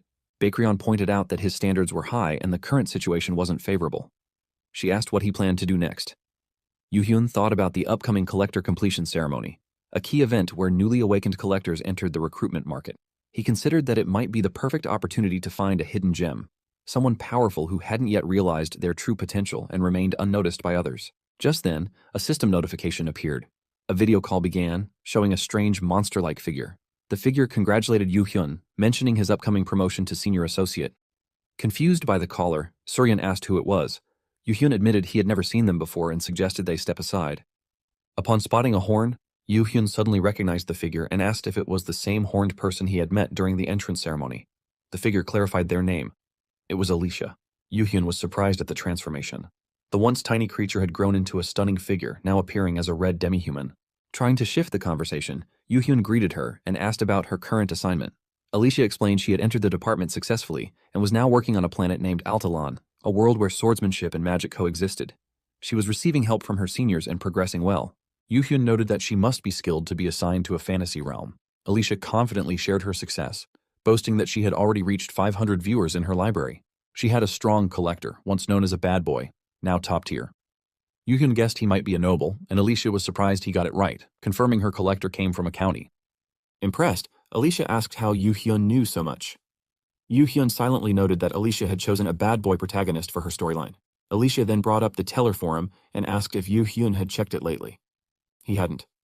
She urged him to take a look, saying something strange seemed to be happening because of him. She ended the call quickly, saying she was busy. Puzzled, Yoo-hyun reflected on what she said. He wondered what strange event she was referring to. Suddenly, a system prompt revealed that a teller had died attempting to copy his methods. Shocked, Yoo-hyun reviewed everything in his system. He hadn't expected it, but a serious incident had indeed occurred. He considered the consequences. Those who thought mimicking him was an easy path to success were now facing disastrous outcomes. Still, he believed the results weren't entirely bad. Many had already given up their blessings. Baekryun asked if he was worried. Yoo-hyun, half serious, remarked that watching a teller suffer after giving up their blessing could make for an entertaining story. Baekryun, unimpressed, questioned if he was truly being serious. The next day began with Hiram asking Yoo-hyun if he really had to go alone. Yoo-hyun explained that reporters and paparazzi were still after her due to her duel with Artist. To avoid distractions and handle everything swiftly, he needed to go by himself. Activating his hidden presence skill, he left quietly. Arriving at the ceremony location, Yoo-hyun saw a large crowd. Baekryun, surprised by the number of people, commented on the turnout. Yoo-hyun noted that many ordinary spectators had gathered, along with representatives from major clans. Baekryun expressed concern over the fierce competition. The major clans already had inside information, likely giving them the advantage in identifying promising collectors. Yoo-hyun reassured her, saying he wasn't searching for the obvious choices. He reminded her that even Hiram was once overlooked by the clans. While higher ranks often signaled more talent, even the most advanced curriculum couldn't fully measure someone's potential. He suggested they try finding a hidden gem themselves. Baekryun agreed and followed his lead. As the day wore on and evening approached, Baekryun asked if anyone had caught his interest. Most of the crowd had already left. Yoo-hyun admitted that everyone he had seen possessed only average qualities. He was hoping for at least a gold-colored aura. Just then, something unusual caught his eye. Darting toward the sight, Yoo-hyun questioned whether he had imagined it. He caught up to a girl and was stunned. Before him stood someone carrying not just one, but an entire rainbow bookshelf of books, something incredibly rare. Typically, a person would possess only one book, but her collection hinted at limitless reincarnations or regressions. After introducing himself, Yoo-hyun asked for her name. The girl, clearly irritated, snapped at him and warned him to back off or face the consequences. But Yoo-hyun, rather than being upset, was thrilled. Her aggressive line was something divine spirits adored, especially among regressors aiming for speedruns. He guessed she had just completed the collector completion ceremony and introduced himself as Kang Yoo-hyun from Recap Management. The girl coldly asked what he wanted. Yoo-hyun offered her a proposal, but she refused, stating she was busy. When he placed a hand on her shoulder, she warned him once more and walked away. Watching this, Baekryun questioned whether Yoo-hyun had dashed off just for that girl. She guessed the girl must be highly talented or possibly someone he recognized from the future. Yoo-hyun explained that he didn't know her. If someone possessed a bookshelf like that, they should be famous. But her presence didn't match any of his memories from after the end, suggesting something was off. Deciding not to press further for now, Yoo-hyun suggested they return. He told Baekryun he needed to meet that girl again. Baekryun reminded him that she hadn't even given her name. Holding one of her books in his hand, Yoo-hyun smiled confidently and assured her they would definitely cross paths again soon. Inside Recap Management, Yoo-hyun asked Suryan to research someone named Kwon Ji-ah from the recent training school graduates. Suryan confirmed if this was the person he intended to recruit. Yoo-hyun affirmed it and Suryan acknowledged, promising to look into it. Yoo-hyun silently reflected on how he had hoped to gather information through her book, but one book alone wasn't enough. Just then, Hiram, standing behind, noted that Ji-ah sounded like a female name. Yoo-hyun confirmed it, explaining that the collector was a woman. Hearing this, Hiram began crying like a child. Yoo-hyun clarified that his decision wasn't based on gender. It was simply that the collector he chose happened to be a woman. Soon after, Suryan returned with results. She asked Yoo-hyun if he was sure about choosing Ji-ah. He confirmed again. Suryan then explained that among 359 graduates, Ji-ah ranked 340. Her overall training evaluation wasn't promising, though she had high scores in individual combat and fighting monsters. However, her evaluations in personality and teamwork were terrible. Yoo-hyun added that it seemed she had even gotten into a fight during training. Suryan confirmed this, mentioning she was nearly expelled and barely graduated. Despite defeating higher-ranked collectors and showing clear talent, her personality had caused rumors to spread. Because of that, no one tried to recruit her. She asked again if Yuhyun really thought Jia was the right choice. He answered firmly, yes, he did. In his thoughts, Yuhyun compared her several books and the light surrounding her to Hyerim's. He felt Kwon Jia might be even more talented. Suryan asked if he planned to recruit her immediately. Yuhyun replied that there was no need to rush. He'd approach her after the promotion ceremony. With that, he stepped out. When Suryan asked where he was headed, Yuhyun simply said he had someone to meet. Soon, Yuhyun stood in front of a street food stall named Waiting at the Door. He thought the name was unusual for a restaurant. Stepping inside, he approached a woman and asked if she was Choi Do-yoon's mother. She responded asking how he knew her son. Yuhyun introduced himself as the person who had contacted her earlier about Do-yoon. They sat down and she asked if he knew where her son was. Yuhyun admitted he didn't. But when she realized he at least knew Do-yoon's name, she took it as a sign that he was alive. Yuhyun confirmed it. Relieved, she expressed her gratitude and asked his name. Yuhyun introduced himself as Kang Yuhyun and requested that she not call him something as heavy as a savior. He described himself simply as a teller who had come out of curiosity about Choi Do-yoon's family. Curious, she asked how a teller came to know her son. In his thoughts, Yuhyun explained that tellers traveled to worlds beyond Earth and heard stories from other dimensions and planets. He admitted he didn't know Do-yoon's current condition in that other world, but he did know that Do-yoon survived until the end and eventually returned to Earth. Reflecting on Do-yoon's tragic personality, Yuhyun realized it likely stemmed from the complete destruction of his hometown. The woman sitting before him, he knew, had died during the trials of the end. Do-yoon's mother began to speak. She said Do-yoon was always mature for his age.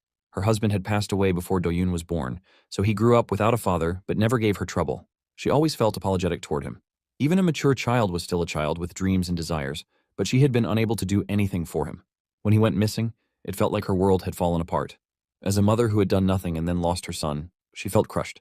If Do-yoon was still alive, she hoped he had met good people and was living a better life.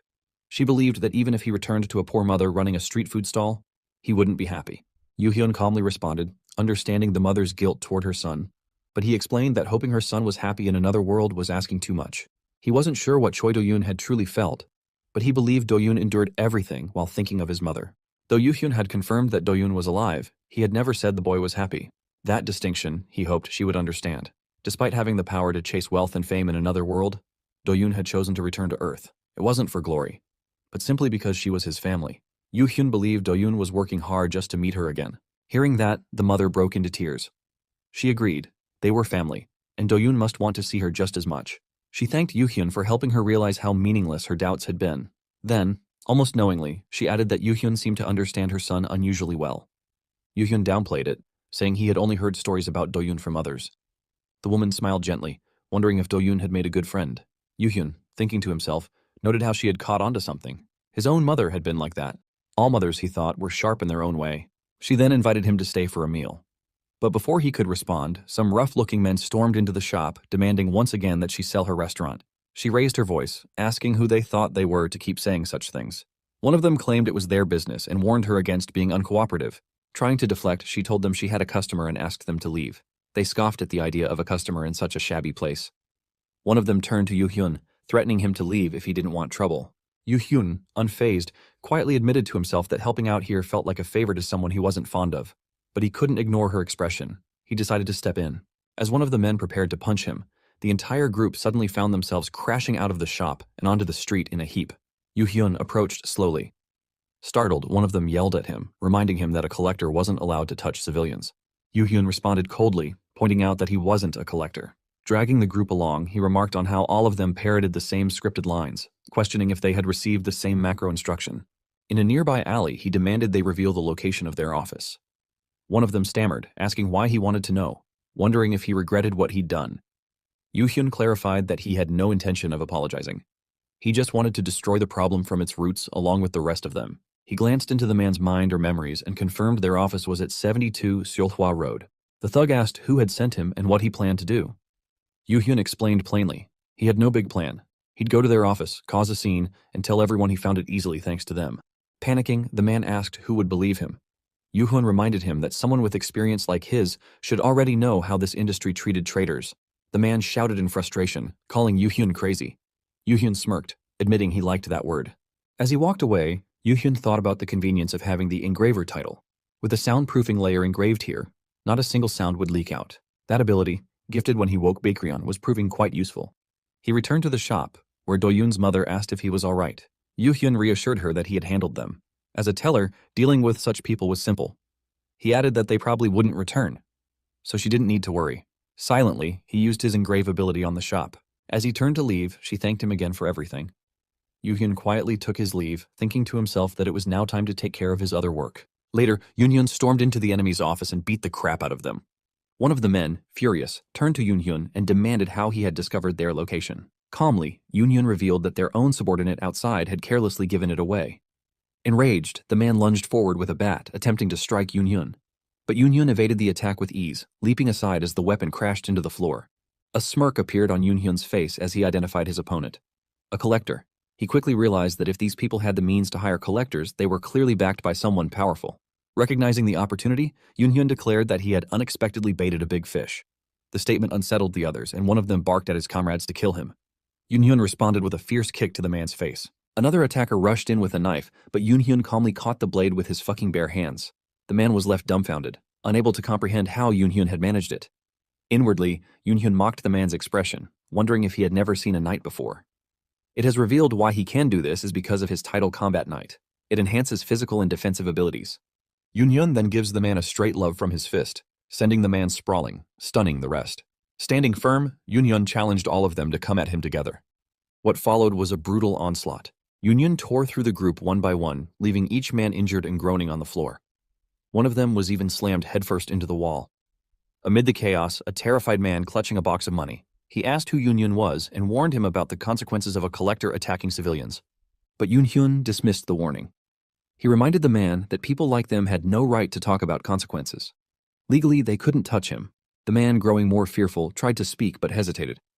Thoughts raced through his mind as he tried to make sense of the situation. He had heard of a powerful underground collector, a murderer disguised as one of their own. He couldn't tell who had sent Yoon-hyun, but he was sure the man had come for something important. Desperate, the man dropped to his knees and begged for his life, offering all the resources in exchange for mercy. Yoon-hyun found the misunderstanding amusing but decided to take advantage of it. He agreed, and the man immediately handed over the box. Looking through its contents, Yoon-hyun recognized the materials. As he expected, a criminal organization had been colluding with a clan. The documents revealed the involvement of the Hanwol clan, the very clan that had expelled Suryan. The other name shocked him even more, the Twilight Curtain clan. The mention of the Twilight Curtain caused him to pause. They typically worked with the Pentagram Department. If they were involved, it meant the Pentagram Department might be tangled in this web too. But what puzzled Yoon-hyun was why a clan like the Twilight Curtain would be involved in real estate. He recalled that collector-related businesses in this region were suspicious. The answer dawned on him. It could be a mind realm. A hidden realm, concealed even from the government. If a clan was deliberately keeping its location secret to monopolize it, things were far more serious than he thought. Turning to the man again, Yoon-hyun ordered him to open the safe as well. The man refused, clutching it tightly. His strong denial confirmed Yoon-hyun's suspicion. Something vital was inside. Realizing the man wouldn't budge, Yoon-hyun used the system window to make the safe disappear. The man looked on in horror, panicking at the sudden disappearance. Yoon-hyun pointed out how ironic it was. Every subordinate was beaten and bloodied, so it wouldn't be fair to let him off untouched.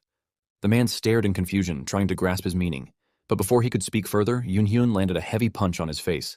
With the safe in hand, Yoon-hyun moved into the observer's room. Examining it, he noted that the safe had been carefully designed to resist all attempts to open it.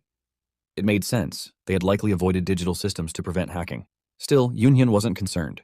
Using his engraver ability, he easily unlocked it. Inside, he found critical documents.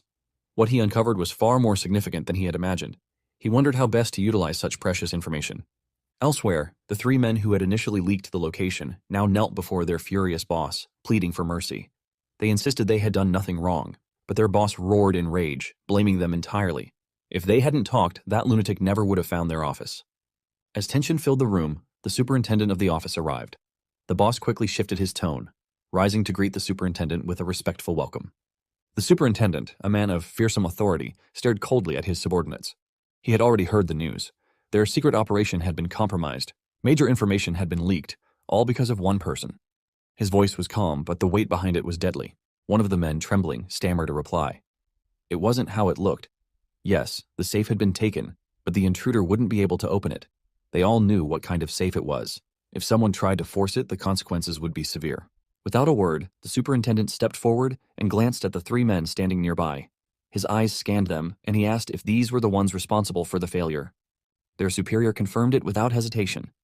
The superintendent nodded slightly, then moved in an instant. With a swift, ruthless strike of his ability, he slit the throats of all 3 men in a single second. Blood splattered in every direction, painting the floor in crimson.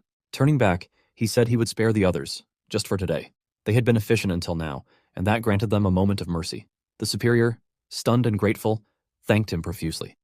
But the superintendent wasn't finished. He asked whether only one person had infiltrated their operation. He needed to know what that person looked like. The superior tried to recall, confident at first. But suddenly, confusion clouded his face. He couldn't remember. They had definitely spoken to him, yet the man's appearance escaped him completely. It became clear. The intruder had blocked recognition. The superintendent's expression tightened. If someone possessed that level of skill, he wasn't just some petty thief. He was a professional. And if someone of that caliber had taken the safe, he would certainly open it one way or another and learn what was inside. The superintendent gave the order to shut down every office in the neighborhood. No one was to speak of what happened today. If anyone dared to leak anything, they would face the wrath of his organization again. The subordinate, pale and shaking, confirmed the order immediately. Silently, the superintendent turned away. Inwardly, he seethed. Someone had dared to touch the twilight curtain without fear. For that, they would pay, no matter the cost. Elsewhere, Bakrion's eyes sparkled with excitement as she saw Celestial Body Ink for the first time. She had heard about them countless times, but this was the first she had seen them in person. Her attention quickly shifted to the figures in armor nearby. She wondered who they were. Were they tellers, like Yoonhyun? Yoonhyun shook his head. Those armored figures were Guardian Office tellers, a very different kind. They were granted powerful Guardian armor, which gave them incredible strength to fight enemies. Bakrion was surprised. It sounded like a power suit. Yoonhyun explained further. The rank of a teller determined the strength of armor they received. At the level of department head, even a first-generation divine spirit couldn't ignore their power. However, this kind of equipment was limited in number. Just then, Yoonhyun froze. A chilling sensation crept over him. A gaze, sharp and oppressive, seemed to pierce right through him. He tensed slightly, uneased. Bakrion noticed and called out, reminding him they were going to be late for the promotion ceremony. Yoonhyun responded distractedly, still disturbed by what he had felt. Something was off. Was that gaze real, or was he imagining it? Far away, a strange old man watched from the shadows. He had sensed the boy, Kang Yoonhyun. It had been a long time since someone interesting had appeared. Those eyes that looked toward this place, the flames of desire that flickered in them. He smiled, intrigued. Just how much could this boy show them? The world was twisted and chaotic.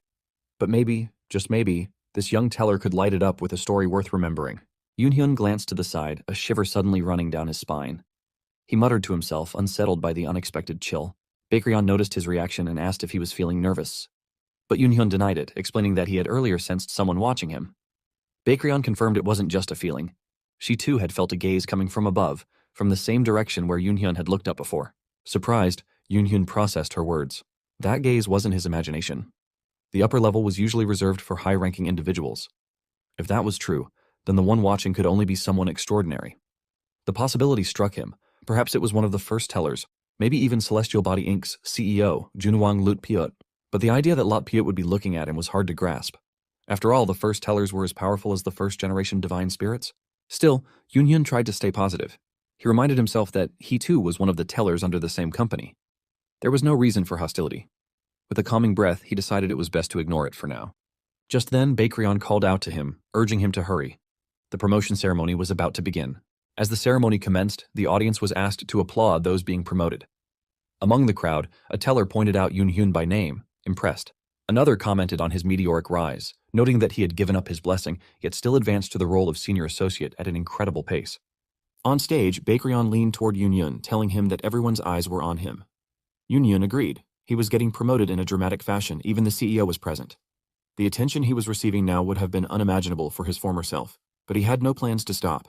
He intended to keep pushing forward, working even harder than before. Bakrion admitted the ceremony wasn't as grand as she had expected. Yoonhyun explained that all promotion ceremonies were like this. Wanting to avoid further attention, he suggested they leave quickly. Without waiting, he rushed off. Bakrion, caught off guard, called after him, wondering why he was suddenly in a hurry.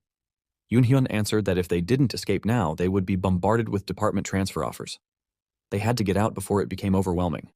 Bakrion asked if he had a destination in mind. Yoonhyun confirmed he did. Soon after, they arrived at the record room. Bakrion glanced around, finding the room stuffy and cramped. Just then, an elder appeared before them. Recognizing Yoonhyun, the elder laughed warmly. saying it had been almost a month since they last met. Yoon greeted him joyfully, asking how he had been. The elder replied that he was doing well, and had already heard of Yoon's promotion. The rumors had spread quickly, so quickly that it would have been strange for him not to know. He then mentioned the promise Yoon had made in the past, assuming that must be the reason for his visit. Yoon admitted that continuing to call him elder felt outdated. The elder finally revealed his name, Galiaz. Yoon froze, stunned by the name. Galiaz, the guardian of the Dragon King. Noticing his reaction, Baekryun asked who the elder was. Yoon explained, delving into a tale from the deep history of the mixed world. He spoke of the great divine force, Dragonikar Gi, a convergence of dragon divine spirits across all dragon species. Among them were the top 7, known as the Dragon Kings, beings born strong and only growing stronger with time. They were the most worthy of the title King. However, one among them had been weak from the beginning. Shururiel, the White Dragon King. Unlike the others, Shururiel was born physically and mentally frail. In a dragon society that revered strength, such weakness was viewed as a sin. He was shunned, even by his own kind. Yet, despite this scorn, Shururiel persevered. With the aid of a teller, a being dragons despised for never fighting and only narrating from the sidelines, he rose against all odds. This teller had made Shururiel the main character of his story. What shocked the world was that the main character actually ascended to the position of Dragon King. That impossible feat earned the teller the title Guardian of the Dragon King, and that teller's name was Galiaz. Back in the record room, Galiaz noted Yoon's reaction and understood that he must have heard the legend. He downplayed it, saying it was a deed from the distant past. But Yoon, still reeling, couldn't believe someone of such stature was working in an obscure place like this. Galiaz explained that it was his choice. Running endlessly without rest led only to madness. Yoon joked about retiring someday and joining him in this quiet life. Galiaz asked if he was serious, but Yoon laughed it off. He hadn't even considered retirement. With a smile, Galiaz admitted it was a foolish question. Yoon was still in the middle of his climb, rushing forward without pause. He admired that drive. Yoon, in turn, encouraged him too, believing even legends like Galiaz still had more to give. Age meant nothing. The true turning point came the moment one decided to act. That very instant when passion ignited within, Galiaz believed it to be the greatest moment of all. As if echoing his words, the system window blinked to life, announcing there were only 10 minutes left until the end of the promotion ceremony. Galiaz, calm and observant, glanced at the young prodigy beside him. He remarked how it seemed the boy had spent a little too long with a retired old man. It was time to return. Yoon agreed and respectfully told Elder Galiaz that he would visit again. Galiaz responded with enthusiasm, already looking forward to their next conversation. As the conversation ended, Yoon stepped out of the record room quietly. He peeked around to make sure the coast was clear and then whispered to Baekryun that it seemed all the tellers had left. The surroundings had fallen silent. Baekryun acknowledged the rare opportunity. She decided to seize the chance, head to the station, and return to Earth. Just as they began to move, a teller suddenly appeared before Yoon, startled to see him emerging from the records room. Caught off guard, Yoon admitted he had indeed come from there. Inwardly, he cursed his luck. So some tellers were still around, after all. Then, something unexpected caught his eye. A golden book. His gaze shifted. The presence of that book suggested the teller was no ordinary employee. She might even be a department head. The teller stared curiously at him and asked if he was on good terms with the old man. Yoon nodded, explaining he had shared a few conversations with Galiaz. This surprised her. The teller noted his familiarity with Galiaz's name and quickly surmised that he wasn't just an average teller. She then recalled a rumor. Someone who had risen from regular worker to senior associate in just 1 month. Was he that rumored teller, Kang Yoon? Yoon confirmed it. That was indeed him. Impressed, the teller introduced herself as Celestina. She found him fascinating, not only for knowing the old man, but also for something even more daring. She asked whether the rumor was true, that he had given up his blessing and was now fighting with his collector. Yoon admitted it was true. Celestina grinned and struck his forehead repeatedly in encouragement, cheering his passion. She declared that a teller should possess that kind of fire and drive. Too many young tellers repeated the same stories using the same tired methods. It was boring. Meeting someone like him was refreshing. She then surprised him with an offer. Would he like to come to their department? Yoon, confused, asked which department she meant. He was from the storytelling office, after all. Celestina laughed and clarified. She was from the same office too. But more specifically, from the Celestial Being Department. At that, Yoon froze. The Celestial Being Department. A name that carried weight and mystery. It was a unique division within the storytelling office, run by a handful of elites. They didn't casually recruit. Every teller there was among the most gifted in their class. In a place where departmental size often signified power, this department stood apart, small but unparalleled in talent. Yoon hesitated. He had always believed that entry into that department was nearly impossible. He questioned whether it was really okay for her to offer him a spot so casually. But Celestina stood firm. She revealed herself as the department head. She didn't offer invitations lightly, only to those she deemed truly worthy. She pressed him once more. What did he think? Would he join her department? She promised to make it worth his while. Yoonhyun fell into thought, weighing the offer. Celestina noticed his pause and smirked. After turning down everyone else's offers so easily, now he was thinking it over? She leaned closer and declared, their department was brutally awesome. Yoonhyun considered the offer. The celestial being department was far less restrictive than the others. It aligned well with someone like him, someone who moved freely and followed his own rhythm. But even so, he had made a decision long ago. He politely declined. From the beginning, he had chosen not to belong anywhere and to walk his path alone. Celestina gave a hum of approval.